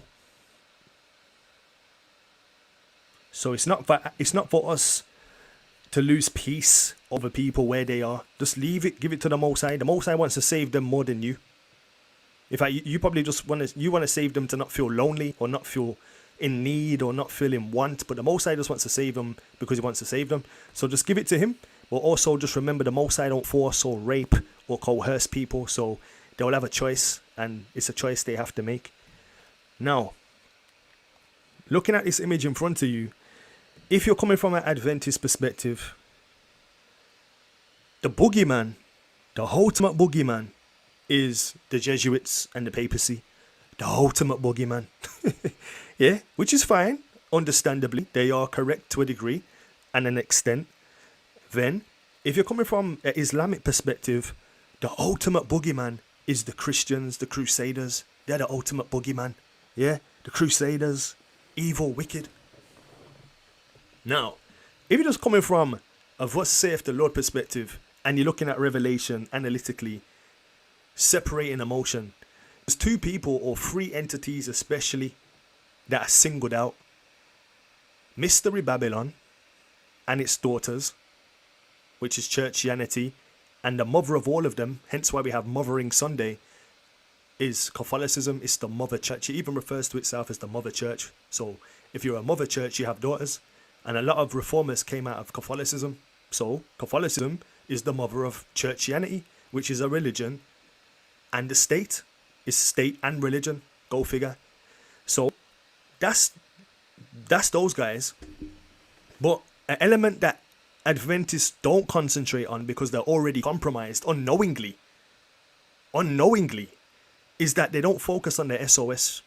In fact, many people in the Adventists, because they believe that the SOS are the SOS and they haven't been taught that it's imposters and stuff like that, many of them marry into the SOS. Many Negroes marry into the SOS.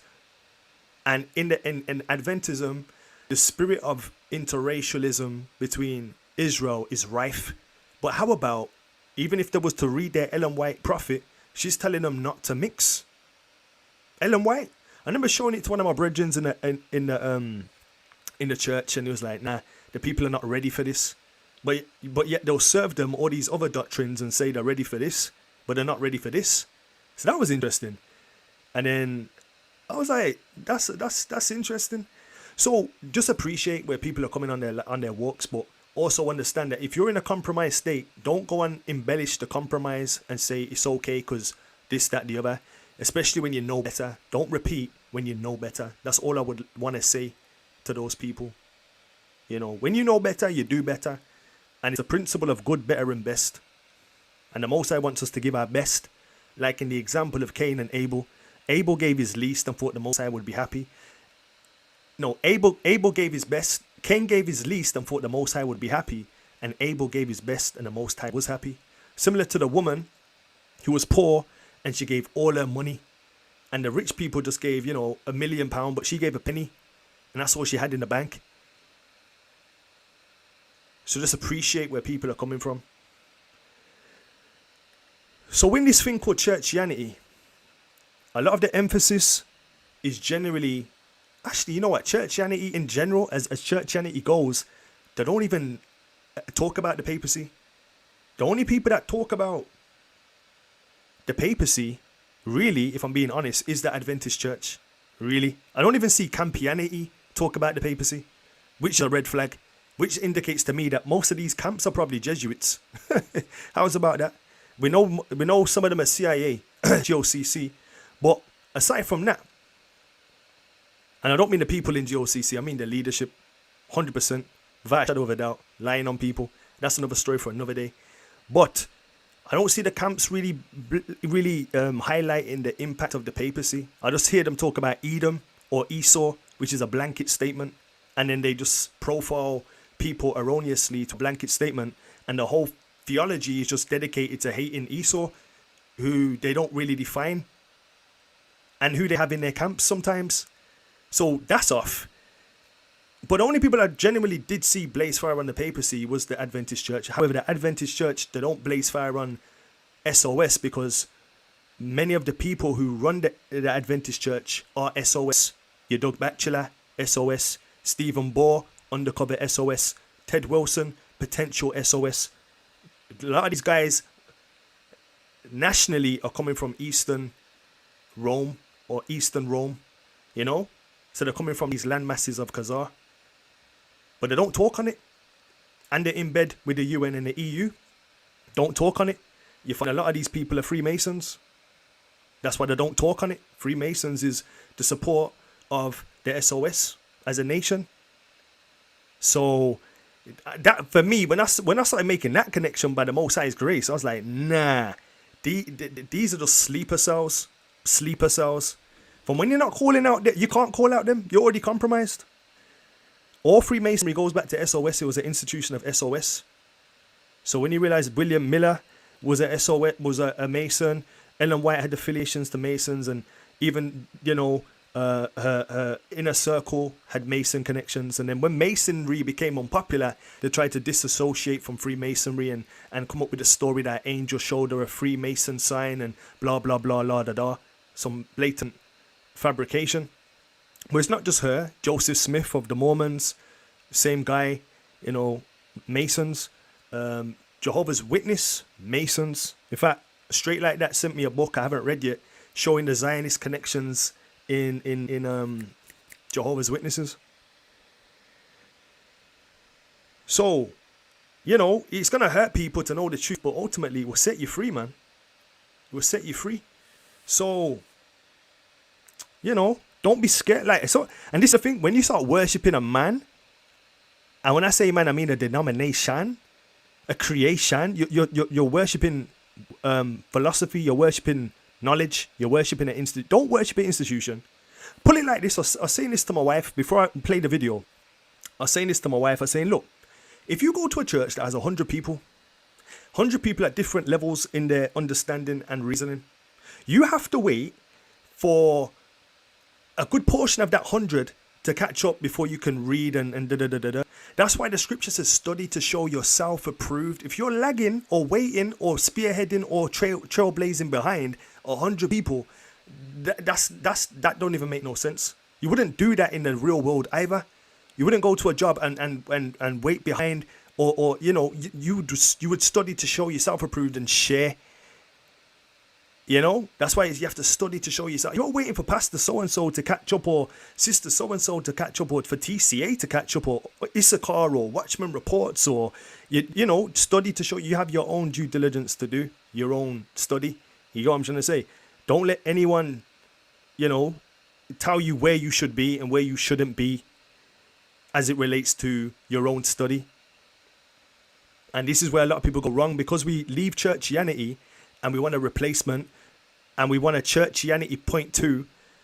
We feel out of place and we want to fit in, so we go to places, and then we realize after the euphoria has rubbed off, it's just churchianity with an Israelite face, or churchianity with a super Gentile face, and it's the same flavor of the same mess. Study to show yourself approved, people.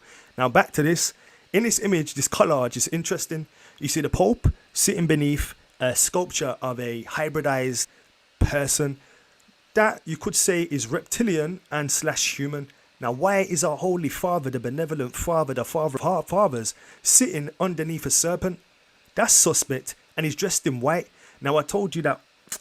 Why is he sitting there underneath the serpent dressed in white? Why are the cardinals sitting there too? That's just something to think about. I know there might be some Catholics even on here too.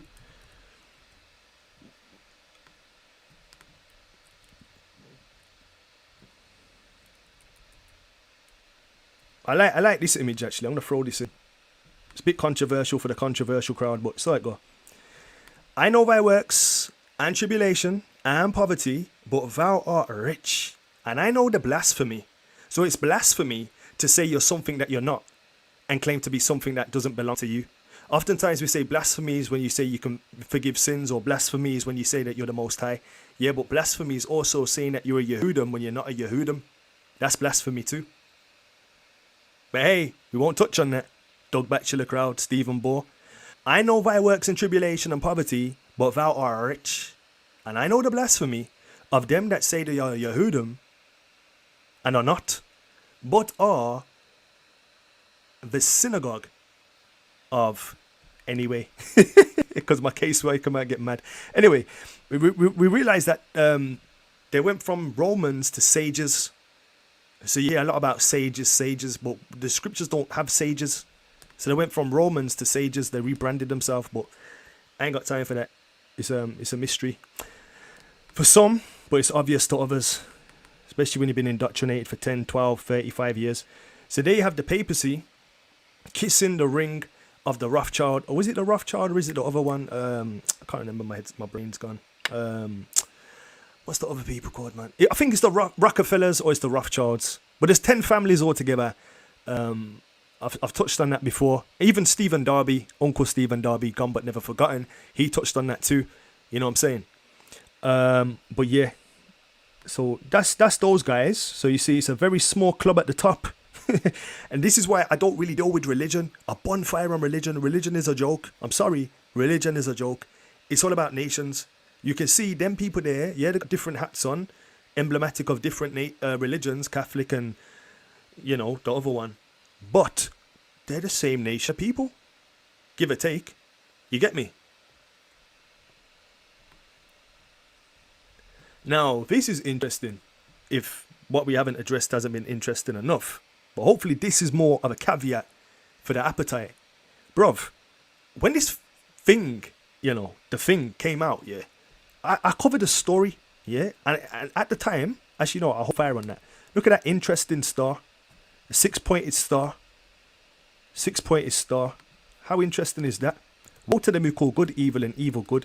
A lot of our people have mistaken this emblem,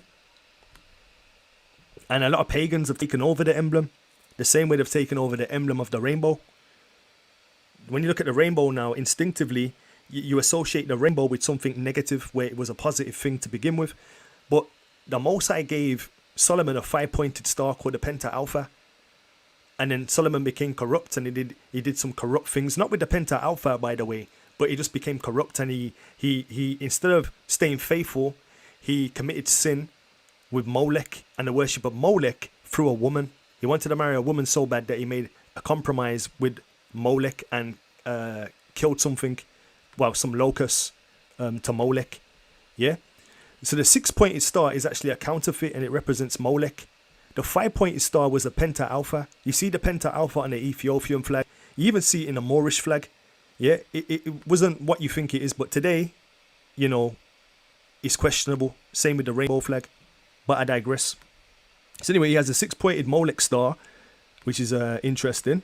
And obviously he's a Roman Catholic. Did you know that his mother, Pope Benedict II, I believe, his mother, or was it Pope John I? One of those guys, their mum was a SOS or a Amalek. You know, one of their mums was a SOS. So you're looking at a SOS/Catholic/ SOS Nation Catholic. Go figure. And remember I was saying about the Rothschilds. They go back to the Roman overlords and aristocracy.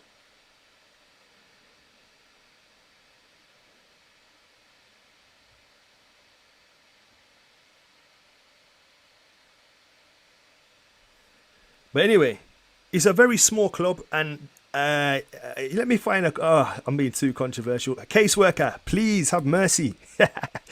All right, so I think okay, let's go with this one. Okay, it's a reality that we have complete control of organized Christianity or Christianity. So your dog bachelors and all these kind of people, they sound nice and very, very smooth and very nice when they talk. Adventist crowd will understand what I'm saying. It's a reality that we have complete control over organized Christianity. I agree. Almost anywhere, completely. We must become lawyers so we could control and strangle the courts. We should become teachers and leaders in all circuses. I don't subscribe to the word church, but in all churches. So interesting, man. Could go on for days and days with quotes upon quotes, but at this time I think you can overstand. But anyway, here you see these brothers, cousins, or brethrens or whatnot, chilling again.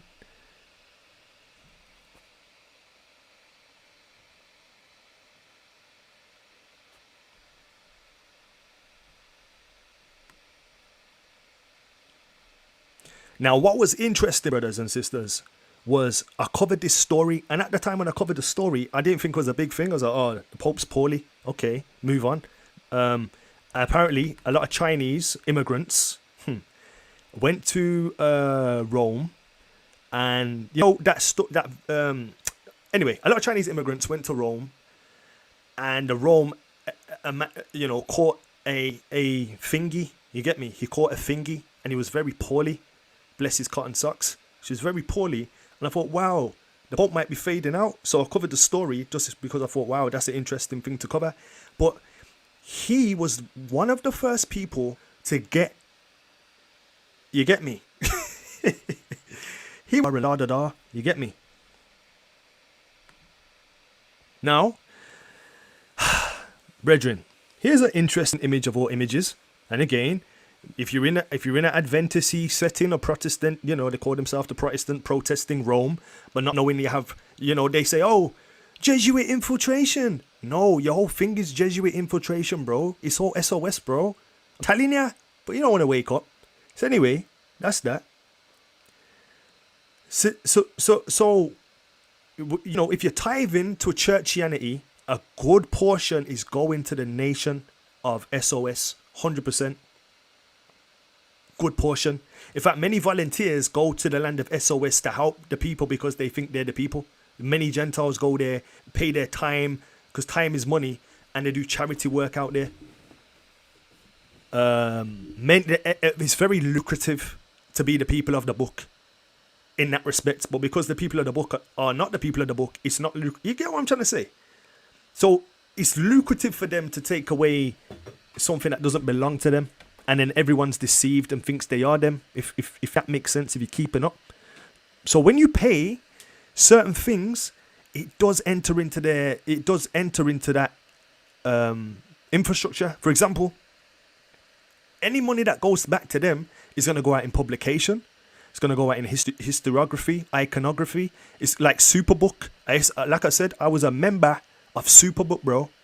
When I was in Churchianity and I believed in Seja Borgia and that, I was a member of Superbook, bro. I paid membership. I paid like a Patreon for Superbook. And then when I realized, nah, I can't even support this, you know. Even though the stories were good, the morals were good, everything was good, you know. I'm thinking, how can I fund this lie to be perpetuated? How can I do that? But I just wanted my children to have something to watch, because before Kingdom Preppers and Yah Save 77, Little Isaac, there wasn't really anything for them to watch and to learn from without it being whitewashed and tainted. But back to this. Look at the symbolism. Everyone's in black. Well, wearing, you know, suits and whatnot. Everyone's wearing their Sunday best. But who's the white guy in shining armor? There he is. Oh, I'll move my arrow. Yeah, he is there. He's right there. I zoomed in so you can see, but he's right under G. You need to understand symbolisms and the importance of where things are arranged. Where things are arranged. Remember, I did a study about the center of attention. And if you look at marketing as a podium, a first, second, and third. So when you go to a podium, first place is here. Second's probably there. Third's probably there, depending on whatever. But first place is always here. So who's the center of attention? It's the papacy. It's the Pope. These people here are actually European presidents and prime ministers. So, Angela Merkel, Germany. Pope, who is Catholic, but what's his nationality? Argentinian. So Argentinian, German, Macron, I think that is, French. So, you know.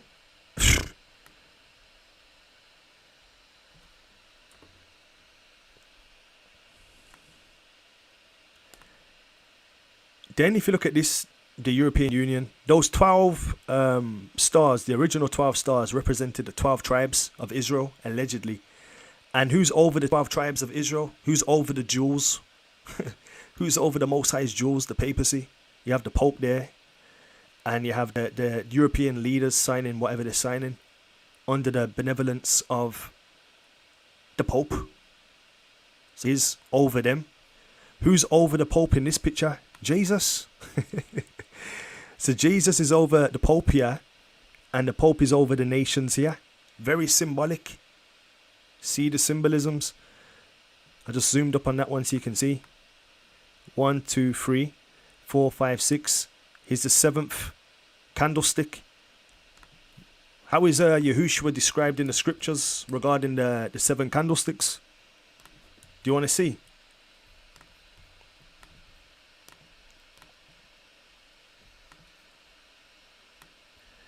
And his feet like unto fine brass, as if they burned in a furnace, and his voice as the sound of many waters. Yahushua said, if you've seen me, you've seen the Father. Most of us see that as symbolic, but it was literal too. Yeah, in character and mannerisms, but also in physicality. In physicality too. How are you saying that? You're making up stuff, TCA. Oh, okay, we'll see. So,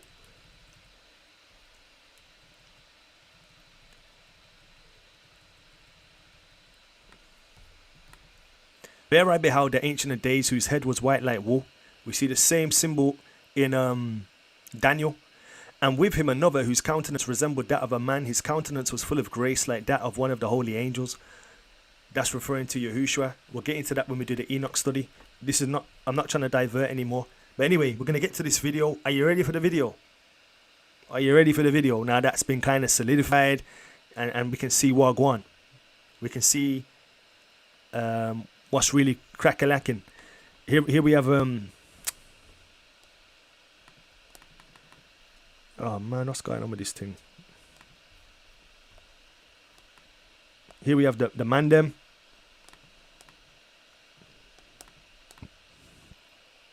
This is a Roman thing to have on the head. It's a Roman thing. So he represents SOS. This guy here. And he represents Catholicism. But aside from Catholicism, they represent the same nation. nation of people. It's like, for example, saying, let's just say this is Malcolm X. Yeah, Malcolm X is Muslim. Yeah, so his nation is Israelite, but his religion is Muslim. Okay, and this is MLK, Martin Luther King. So his nation is Israelite, but his religion is Christian. Get rid of the religion for a start, because that's nauseating. But this is Malcolm X, the Israelite, and this is MLK, Israelite. Yeah. So when you look at these guys again now, this is the guy who his religion is SOS, but he's an Edomite potentially, most likely. We're going to look into that in a lot more detail. And then this guy here too. Same family, bro. Forget the religion. It's like, you know, two people can be from the same family and support different football teams, but they're still family. Just because one supports Manchester United, another person supports Arsenal, don't mean they're not the same family. A lot of people are confused by the football team, confused by the jersey, confused by the religion. And but he's with the religion, like dodo buds. But what nation are they? They look like the same nation to me. Same nose, same fluorescent skin, same earlobes, same wobbly noses. You know what I'm saying? No disrespect, but, you know, very good resemblance. All right, let's get on to the video.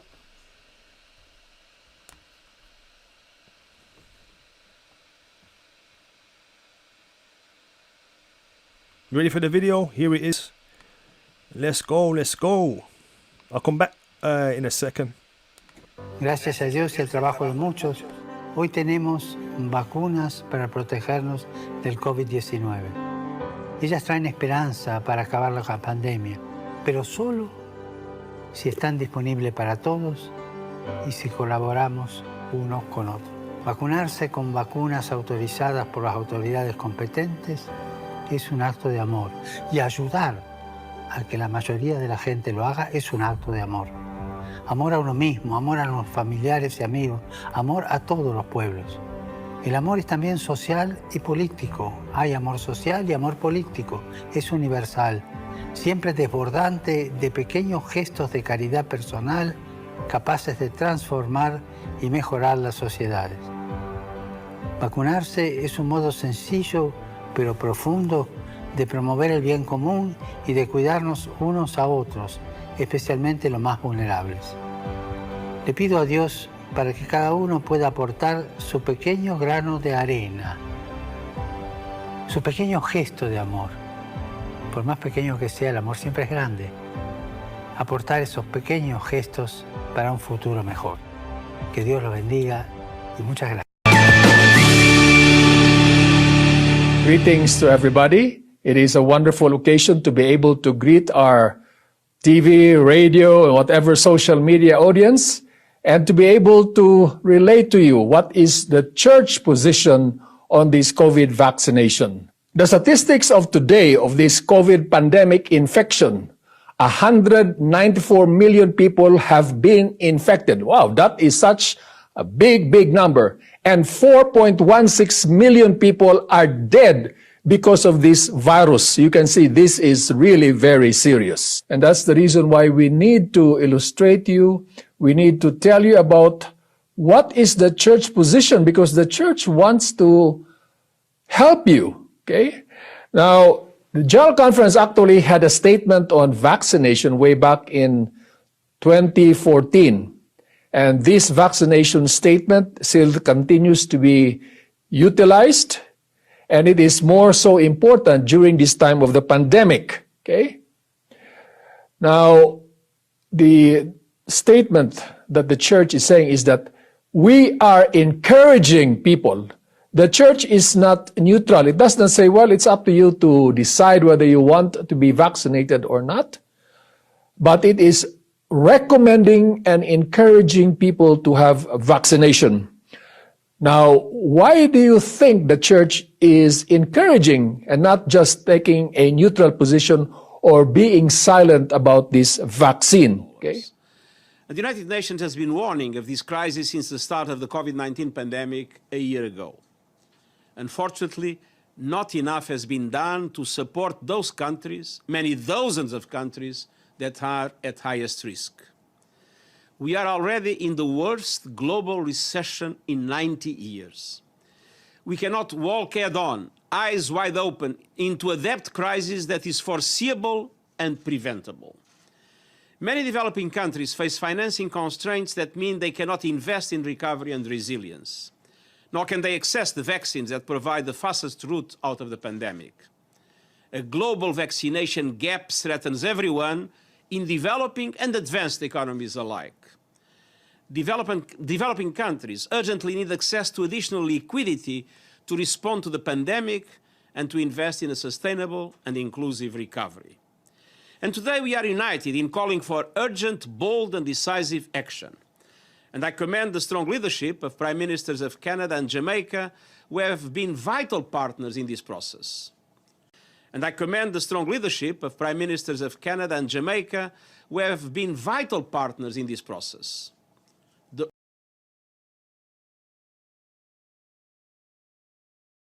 A new world order. A new world order. A new world order. A new world order. New world order. And a new world order. A new world order. A new world order. A new world order. A new world order. A new world order. A new world order. A new world order. World order. A new world order. As I've told you before, because I love it so much, Novus Order Seclorum, a new order for the centuries, for the ages, forever.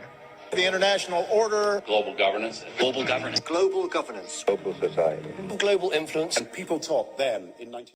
Prince Charles has warned that the climate crisis will dwarf the impact of coronavirus. In a recorded message released to mark the start of Climate Week, the Prince of Wales said the pandemic gave a window of opportunity to reset the economy for a more sustainable future. Billions of people around the world are waiting and longing for concerted action to right the balance of this planet that we have so rashly disrupted. Millions of younger employees of countless companies and corporations are desperate for action, not more words. August 20th, you will need proof of vaccination in businesses for your customers in high contact areas like bars, restaurants, clubs, theaters, entertainment venues, indoor gyms and fitness, and large indoor events with more than 1,000 people. By October 13th, employees at these establishments must be vaccinated as well. So all of the employees need to show proof of vaccination by October 13th to their employer. We will be looking at what contact tracing looks like in the New World Order.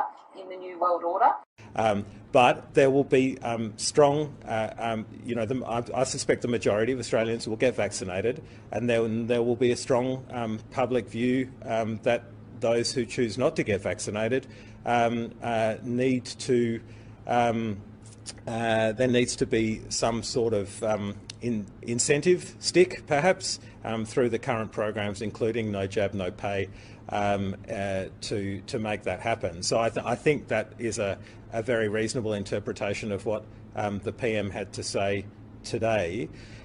Again, looking at specific things like not being able to go into restaurants, not being able to travel internationally. From a situation where, to protect the health system, we've got everybody locked down, we're going to move to a situation where, to protect the health system, we're going to lock out people who are not vaccinated and can be.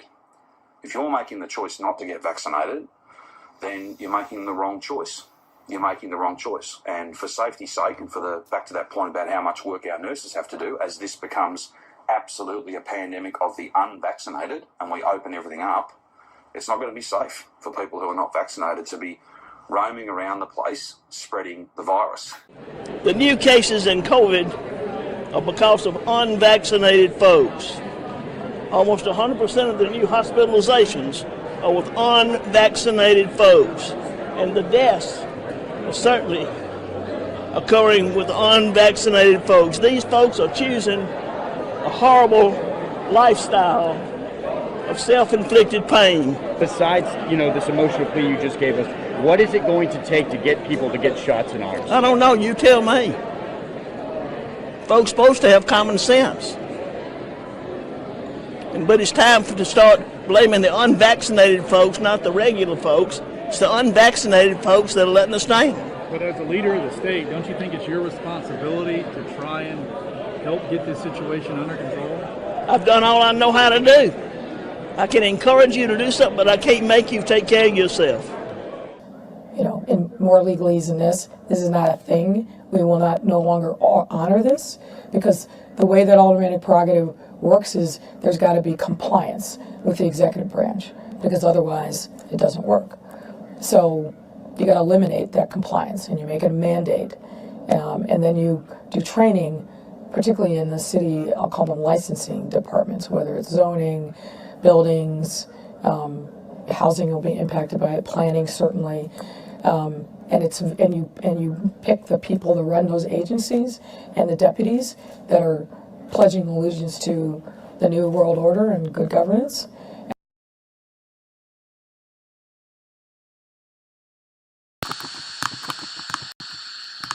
Yo, I recommend that you screen record, you know. Screen record all of this stuff while you got a chance to.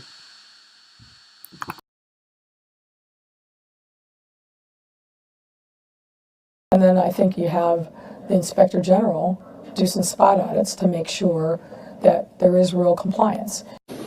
So from the second week of September, people may not be allowed to worship in churches and mosques without showing proof of their vaccination cards at the gates. And all about the trade negotiations. Now, the big uncertainty is that the US-China trade negotiation, which is not really about trade.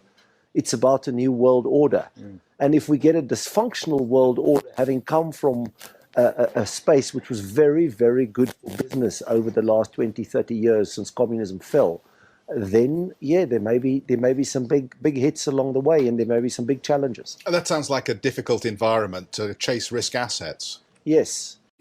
Out of these troubled times, our fifth objective, a new world order, can emerge, a new era, freer from the threat of terror, stronger in the pursuit of justice, and more secure in the quest for peace. An era in which the nations of the world, East and West, North and South, can prosper and live in harmony. 100 generations have searched for this elusive path to peace, while 1,000 wars raged across the span of human endeavor. And today that new world is struggling to be born. A world quite different from the one we've known. A world where the rule of law supplants the rule of the jungle. A world in which nations recognize the shared responsibility for freedom and justice. A world where the strong respect the rights of the weak. We have before us the opportunity to forge for ourselves and for future generations a new world order, a world where the rule of law, not the law of the jungle, governs the conduct of nations. When we are successful, and we will be, we have a real chance at this new world order, an order in which a credible United Nations can use its peacekeeping role to fulfill the promise and vision of the UN's founders. What is at stake is more than one small country. It is a big idea, a new world order, where diverse nations are drawn together in common cause to achieve the universal aspirations of mankind: peace and security, freedom, and the rule of law.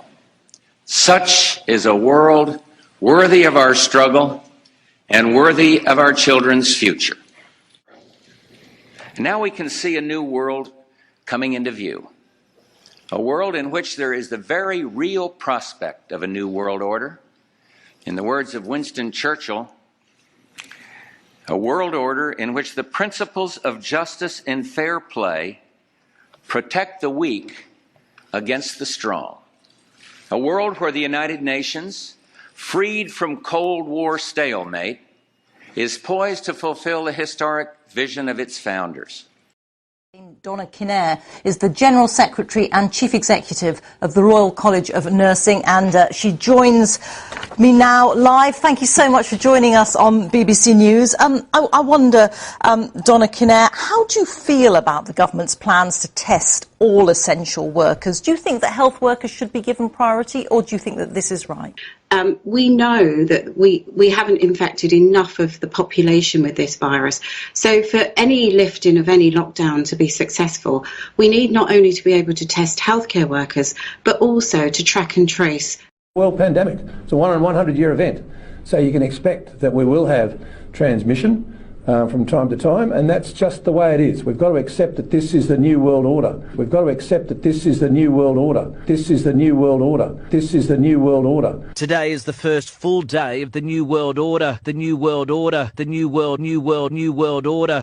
I want to be straight with you. There will be no return to the old normal for the foreseeable future. I repeat, there will be no return to the old normal for the foreseeable future. So people assume we are just going back to the good old world which we had, and everything will be normal again in how we are used to normal, in the old fashion. This is, let's say, fiction. It will not happen. A vaccine on its own will not end the pandemic. Surveillance will need to continue. People will still need to be tested, isolated, and cared for. Contacts will still need to be traced and quarantined. Communities will still need to be engaged. It is a big idea, a new world order. We can find meaning and reward by serving some higher purpose than ourselves. A shining purpose, the illumination of 1,000 points of light. It's no longer a theory. What I'm about to say is fact. The secret organizations of the world power elite are no longer secret. They have planned and are now leading us into a one-world communist government. This is terrorism of the most worst kind, brought on you by our own government. To lead in shaping a new world order for the We must embrace a new era of engagement based on mutual interest and mutual respect, and our work must begin now. Among the speakers that followed the US president, the leader of Libya, Muammar Gaddafi, speaking at the UN for the first time after 40 years in power. And waiving the UN Charter, he called for an end to any permanent membership of the Security Council, arguing that small nations should have the same rights as the big. It was a speech that lasted well over an hour and covered subjects ranging from jet lag to political assassinations. And then the assassination or the killing of Kennedy in 63 or 62, the President of the United States of America. Why? We want to know who killed him. Somebody who, by the name of Lee Harvey, and then another Jack Ruby killed Lee Harvey. Why did he kill him? Earlier, the UN Secretary General had opened proceedings, sticking to his allotted time, calling for international unity. If ever there were a time to act in a spirit of renewed multilateralism, a moment to create a United Nations of genuine collective action, it is now. Now is our time. They're the ones you should be arresting, not me. Why don't you say that before? What do we got here? Cam, this is William Klein. He was wrecking an office. But I just wanted to meet them face to face. I wanted them to admit what they were doing. Who is they? He was in the office of the Trilateral Commission. Trilateral Commission? Yeah, the Trilateral Commission. All right, what is the Trilateral Commission?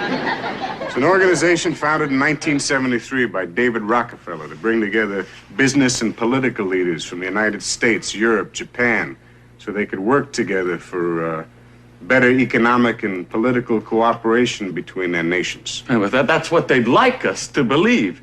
But you see, what they're really up to is a scheme to plant their own loyal members in positions of power in this country, to work to erase national boundaries and create an international community, and in time bring about a one world government with David Rockefeller calling the shots. I take it they're pressing charges? Turkey's leader, President Erdogan, who locks up journalists and suppresses a free press, even if the Prime Minister says she's here to champion Western liberal values. None of these are champions of the rules-based world order that your aides say you're coming here to promote. How do those two things add up? Well, these are all individuals sitting around the G20 table. The G20 is about that international cooperation. Yes, I will be promoting that international rules-based order. I will be promoting that international cooperation, and I will be giving that message to those that I meet individually and collectively around the G20 table. I'm here to say congratulations. Congratulations to you chosen ones. And I am calling you the chosen ones because you have been chosen in many ways. Today you mark your graduation, which has come during the restructuring of time and of science, of our own national will, and of a worldwide commonwealth. You have finished right state during, well, the Great Reset, the Great Reboot. And there are today people who are still actually anti-science. A whole movement called the anti-vaxxers, who refuse to acknowledge the evidence that vaccinations have eradicated smallpox, and who, by their prejudices, are actually endangering the very children they want to protect. And I totally reject this anti-scientific pessimism. I'm profoundly optimistic about the ability of new technology to serve as a liberator and to remake the world wondrously and benignly. Indeed, in countless respects, technology is already doing just that. Nanotechnology, I mentioned earlier, revolutionizing medicine by designing robots a fraction of the size of a red blood cell, capable of swimming through our bodies, dispensing medicine and attacking malignant cells like some Star Wars armada. Neural interface technology is producing a new generation of cochlear implants. I think of new tools that we acquired, but over which we, the human race, had the advantage, which we controlled. And that is not necessarily the case in the digital age. You may keep your secrets from your friends, from your parents, your children, your doctor, even your personal trainer. But it takes real effort to conceal your thoughts from Google. And if that is true today, in future, there may be nowhere to hide.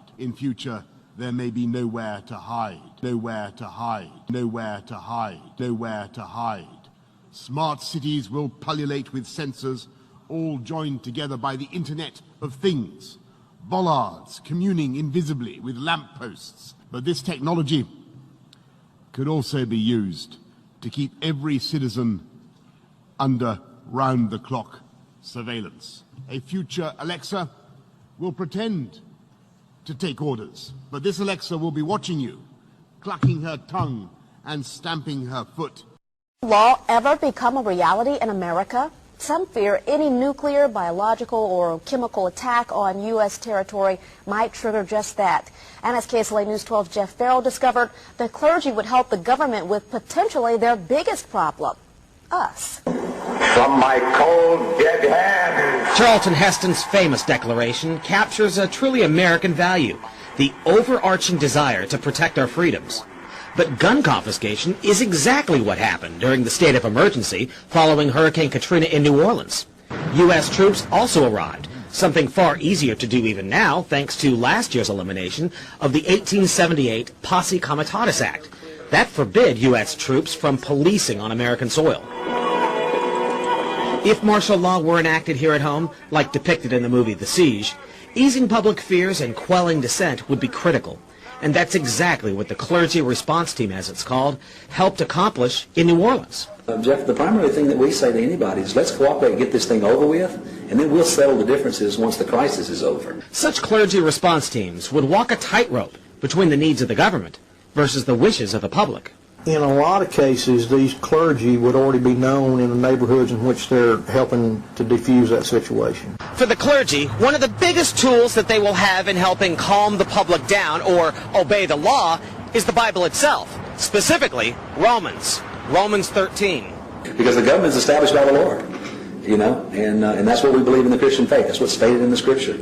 Civil rights advocates believe the amount of public cooperation may depend largely on how long they expect a suspension of their rights might last. Jeff Farrell, KSLA News 12 reporting. And according to Tuberville, during Hurricane Katrina, the clergy response team provided 38 chaplains a day around the clock at 8 different camps. Well, stand here or sit down? It's up to you.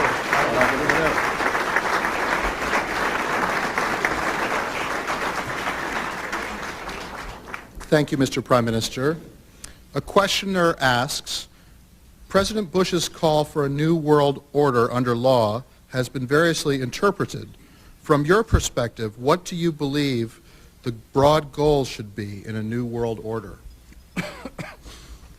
That's a new speech, although a slightly longer one. Well, the first condition for new world order is clearly to get rid of the old one. And that is to a certain extent completed. You might find the odd example of countries and regions where the process hasn't been concluded. Well, Cuba, to take one example. But on the whole, the old order is gone. Then it comes to establishing the new order. Well, what I've been stressing in all of my talks here is that a precondition for a new world order being stable is stability in all of the areas that were so seriously affected by the Soviet Union and by Soviet policies and by the Soviet Empire. If we can't bring stability based on liberal democracies and based on prosperous free market economies to these countries, all our other efforts are going to fail. But if we succeed in that, and we, primarily they, with our help, that's not enough. Then we must have global cooperation, a free trading arrangement that includes everyone, strengthened, reinforced United Nations, the rule of the law, not only in the life of the societies and the countries internally, but also the rule of the law in international relations. And on all of these fields you can see that prospects are indeed better than they have probably ever been. But we aren't there yet. And we'll probably have to spend most of the 1990s making certain that we do realize the prospect. We should always be aware of the dangers of failure. The new world order is a possibility. It wasn't a possibility in the past. But it will require a lot of effort during the 1990s to turn it into real reality. Pat Robertson has written in a book a few years ago that we should have a world government, but only when the Messiah arrives. He wrote a letter. Listen to this. I had to change the mic so it might be a bit distorted. Listen to what the guy says, you know. They know that a new government's going to be set up when the Messiah arrives. So what they're trying to do is do it without him. Similar to what happened at Babel, similar to what happened at Babylon, similar to what happened with the Medes and the Persians, the Greeks and Rome. And where are we today? With divided Rome. Interesting.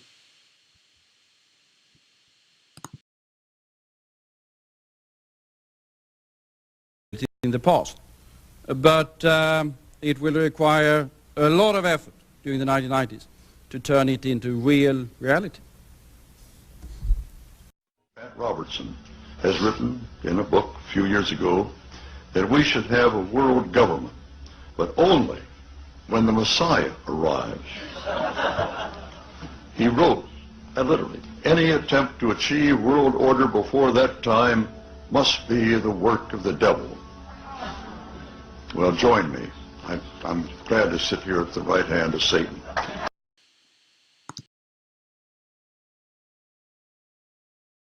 Yo, that's just too deep, you know. When I first heard that, I was like, yo, what did the guy say? So it's not like these guys are ignorant. They know. They know. They were probably brought up in Sunday school, Catholics, Jesuits and whatnot, or SOS or what have you. So they know, but they don't care.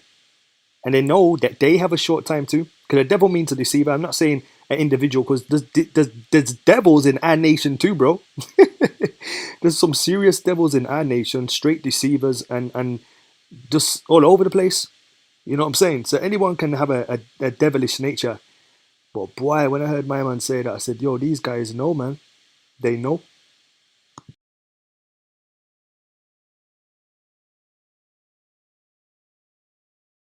Pat Robertson has written in a book a few years ago that we should have a world government, but only when the Messiah arrives. He wrote, and literally, any attempt to achieve world order before that time must be the work of the devil. Well, join me. I'm glad to sit here at the right hand of Satan. Well, join me. I'm glad to sit here at the right hand of Satan. Hi, I'm Fox San Antonio's Jessica Headley. And I'm Ryan Wolf. Our greatest responsibility is to serve our Treasure Valley communities, the El Paso, Las Cruces communities, Eastern Iowa communities, Mid-Michigan communities.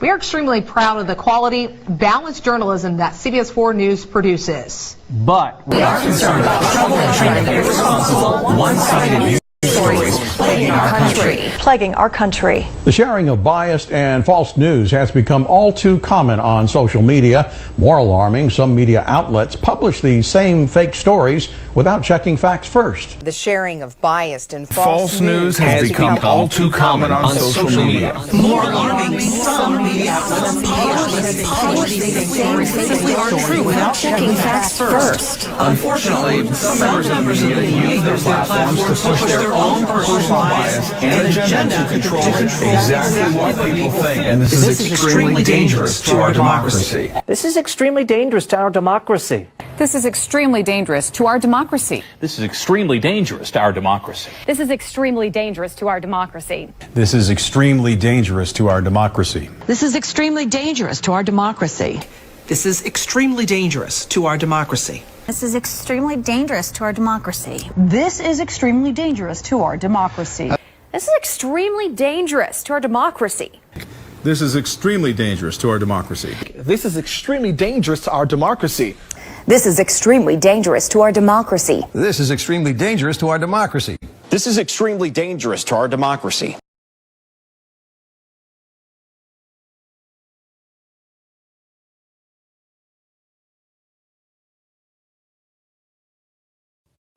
Raina, Karen and Janine, thank you for being with us. Now, let's just bring our viewers into the loop before we start, because this interview looks a little different to the way our interviews normally do. Karen, you're at your home office. Raina, you are at home, Skyping in, so you don't have a camera crew with you. Janine, you are here with me in the studio, but you're exactly 1.5 metres away, and there's no one else in this enclosed space. We have measured it. And that's what the new world order is. So we're leading by example on social distancing with these interviews, and I think we'll see a lot more like this from now on. You're exactly 1.5 metres away, and there's no one else in this enclosed space. We have measured it. And that's what the new world order is. So we're leading by example on social distancing with these interviews, and I think we'll see a lot more like this from now on. Why, sir? Don't even know what to say. Don't even know what to say. That's one of the reasons I don't even have terrestrial TV, you know. Not to be a weirdo, I just don't have terrestrial TV like Freeview and the news. So a lot of things that happen, I'm oblivious to until you guys message me or someone contacts me or says something to me. But aside from that, I don't even watch news like that because I studied media and I did a Kanye West. I dropped out because I don't know why. I think I was just chasing employment. But just knowing the basic stuff about media and how things are set up, man. You know, over time you don't really need it in your life. You know what, the best kind of thing, if you want real-time news, which is usually a day or two ahead of the mainstream news, is Twitter. Like Twitter, there's usually things that take place in real time, instantaneously, interactively on Twitter rather than the news. The news actually feed off anyway, but I wouldn't even, here's what it is. Wherever you feel comfortable, but just know that everything's recorded. This is recorded. even your chat interactions, everything's recorded, everything's on the grid. There's no escaping the grid unless it's gonna get sticky. There's no escaping what is to come. But now you've been forewarned, you can be forearmed with knowledge to do the right thing and to prepare mentally, physically, and spiritually. Some may evade what's to come, like Elijah, like Enoch. They evaded. But some may be faced to do and go through a certain thing. And I think it would be a disservice to everyone if I was just going to say, look, man, don't worry, everything's just going to be hunky-dory and secret rapture and all this kind of stuff. Because even that is a spin-off to papacy. There's no secret rapture. You're not going to get 7 years of tribute. Like, that whole breakdown that many people have subscribed to, they can't prove it themselves. They just heard it, saw one scripture about being left in the field and being on the field, and then linked it to being called into the air. It's a fallacy. It comes from the papacy. It's fake news. We already know when we touched on it in a Zoom study, a Zoom little gathering thing. It's coming like a thief in the night, meaning it's going to be unexpected. You're not going to know when he's coming, but when he comes, you'll know, and it's going to be game over, and it's going to be a very hot climate change. The firmament's going to break, and this place is going to heat up, and those before it heats up are going to be called out. But we already looked at that in detail. But I appreciate, it is what it is. But what did you think about all that, bro? Like, yo, it's there verbatim. No one ain't hiding. No one ain't trying to finesse. It's just there for you to hear and see and observe. But even with all this info, you'll have people who are still rushed to or make concessions because of convenience or because of necessity. And that's the thing. Robert Nesta said, a hungry man is an angry man. Satan knows this too. Hence why he said to Yahushua when he was fasting for a period of time, he said, yo, I know you're a hungry man, so you're going to be an angry man. Nah, he never said that. But he said, yo, if you are who you claim to be, turn these stones into bread. Survive, self-sustain. But he said, nah, I'm not going to do that. I'm not supposed to tempt the Most High. Likewise, Esau sold his birthday, his birthright, for food, for sustenance, because he had a fight with Nimrod, and he ran and saw Jacob, and Jacob had some food, and he thought, okay, I'll give anything just for some food.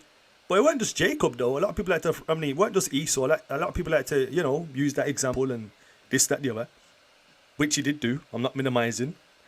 However, Israel in the wilderness coming out of Egypt had the same spirit too of I need to self-sustain, which is natural. It's a natural response to want to live. That's why the scripture said die to self. And I'm saying this with you, not at you, being in the same situation too. This is where the faith is really tested. Faith's not tested when you sing a song at the front and everyone goes, amen, or they give you a clap like you're in a theatre or an audience chamber. That's not where it's tested. A lot of people who like to sing anyway. So singing for them is not a sacrifice, just something they like to do. So there's no sacrifice. Some people love to be charitable, so them giving a lot or giving a little, that's just something they like to do. So charitableness to them is not a sacrifice; it's just something they do. Some people like to look after children, so you're looking after. You get what I'm saying? So some things are not a sacrifice; it's something you want to do. A sacrifice is going against something that you want to do. You set out of something that you would like to participate in. So that's kind of the dichotomy. So the New World Order in a nutshell is when men seek to put their law, their will, their need, their necessity above the Most High. We saw this at Babel, Babylon, Rome, Persia, Medes, Grecians. Not in chronological order, by the way. But we saw these things during those times where they were putting their law or their nation's law. So it was nations. Let's forget the religion. We know we have Persians was Zoroastrianism, Romans was Mithras, the Egyptians was I can't remember off the top of my head, just gone. But we know they had nations and religions. So these nations were trying to put their laws above the laws of the Most High, and obviously the Most High has people on the earth who were preserving His law, and they were most targeted because they had the oracles of truth. But then we saw as we got to the Grecian captivity and the Roman captivity, a lot of his people were compromising anyway, to the extent where the message went to the Gentiles too. And we see this prophecy in Daniel. So don't even get triggered by your Campianity indoctrination, thinking that the Gentiles weren't included, because they were. But that's another story for another day. Super Bruiser angry already in the DMs. But the New World Order summary was a man tried to go above the Most High. In the example of Babel, they literally tried to go above him. They tried to build a tower to be above the Most High. So the spirit of the New World Order is people trying to go above the Most High. There's a proverbial, and it talks about in Isaiah it talks about he wants to be above the Most High. That was the spirit of the enemy. He wants to be above the Most High. Then on the earth, what happened? They wanted to be above the Most High. It seeks to govern men without the Most High. It subjugates people by tyranny. Develops a dependency culture. You need me, you need me. The spirit of far right is the spirit of anarchist. Is somebody who says they don't need a law. So someone who's far right wing is an anarchist. They don't need no law. I don't need no law. But everything there has to be systems of control, which are very liberating. Some rules, righteous rules, liberate people. They're not burdensome, they're liberating.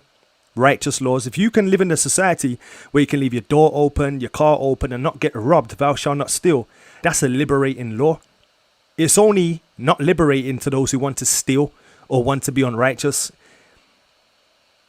Some laws liberate. So you could make your woman could go to the shop without being raped, or someone trying to commit adultery with her or fornicate with her. Very liberating. So some laws are very liberating. Develop a dependency culture, divorce freedoms for security, fake security, false security, false security. So you're giving up stuff for security. Oh, and what I was going to say is the left wing, extreme left wing, is socialism or Leninism or communism.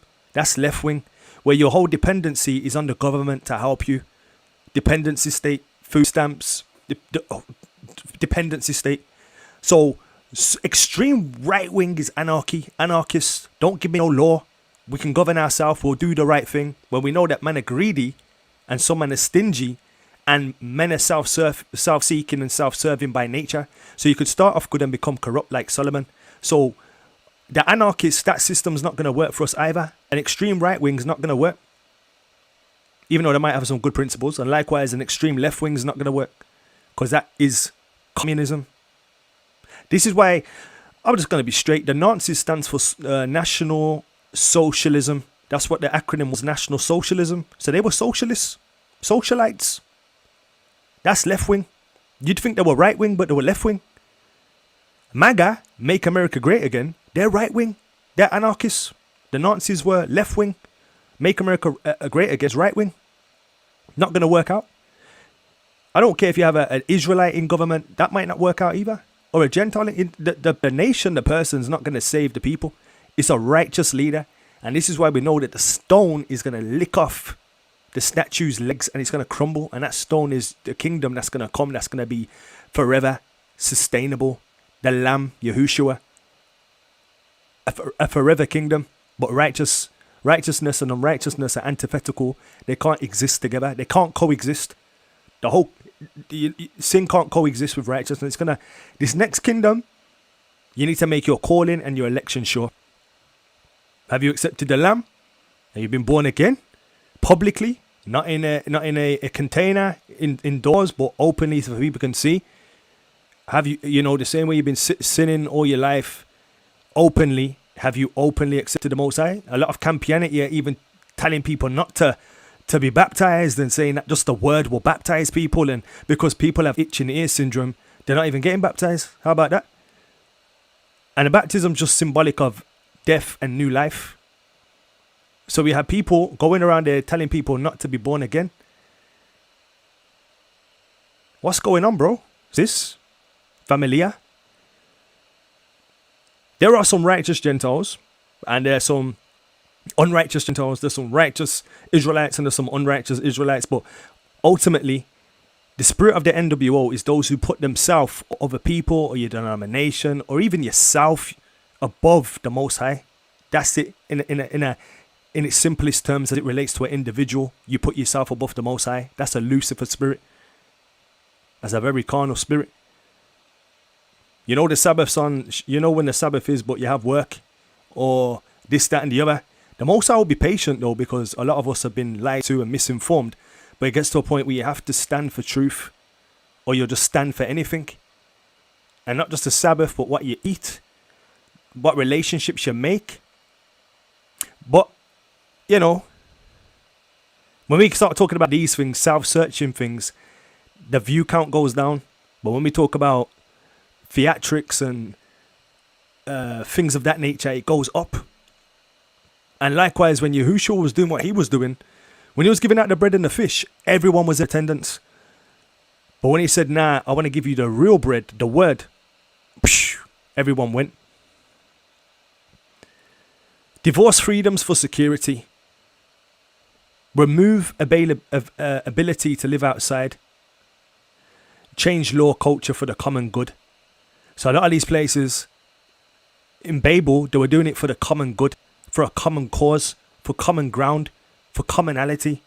It sounds good on the surface, common. But what were they doing in common? They were rebelling in common. They were united in rebellion. So, you know, unity is not always a good thing. It's not always good to have things in common, even though we know in the scriptures it said they had all things in common. But they all had things in common to be righteous, not things in common to be rebellious. That being said, guys, the study's over. And all glory to the Most High. I hope you found this interesting. And as always, provoking thought. I'll hang around for like 3 minutes for some quick fire questions. And then I got a skedaddle. But hopefully you've seen enough to be informed to make a decision. It's not about entertainment. It's not about, you know, tickling your fancy buttons. But it's about you being informed to make a decision. Yahushua informed the people that tribulation was going to come, so that they would be prepared and ready. So you can't say, well, I didn't know, nobody told me. So hopefully we know now, we've seen now, we've observed, we've heard. Faith comes by hearing. We've heard a lot of rubbish. And we know it's going to come in some shape or form. Australia's like the Trojan horse, where a lot of these things are taking place. And New Zealand, because they're smaller and it's easy to do a case study on them than bigger populations. So, you know, it is what it is. It's been a pleasure, and from the family and I, as always, provoking thought.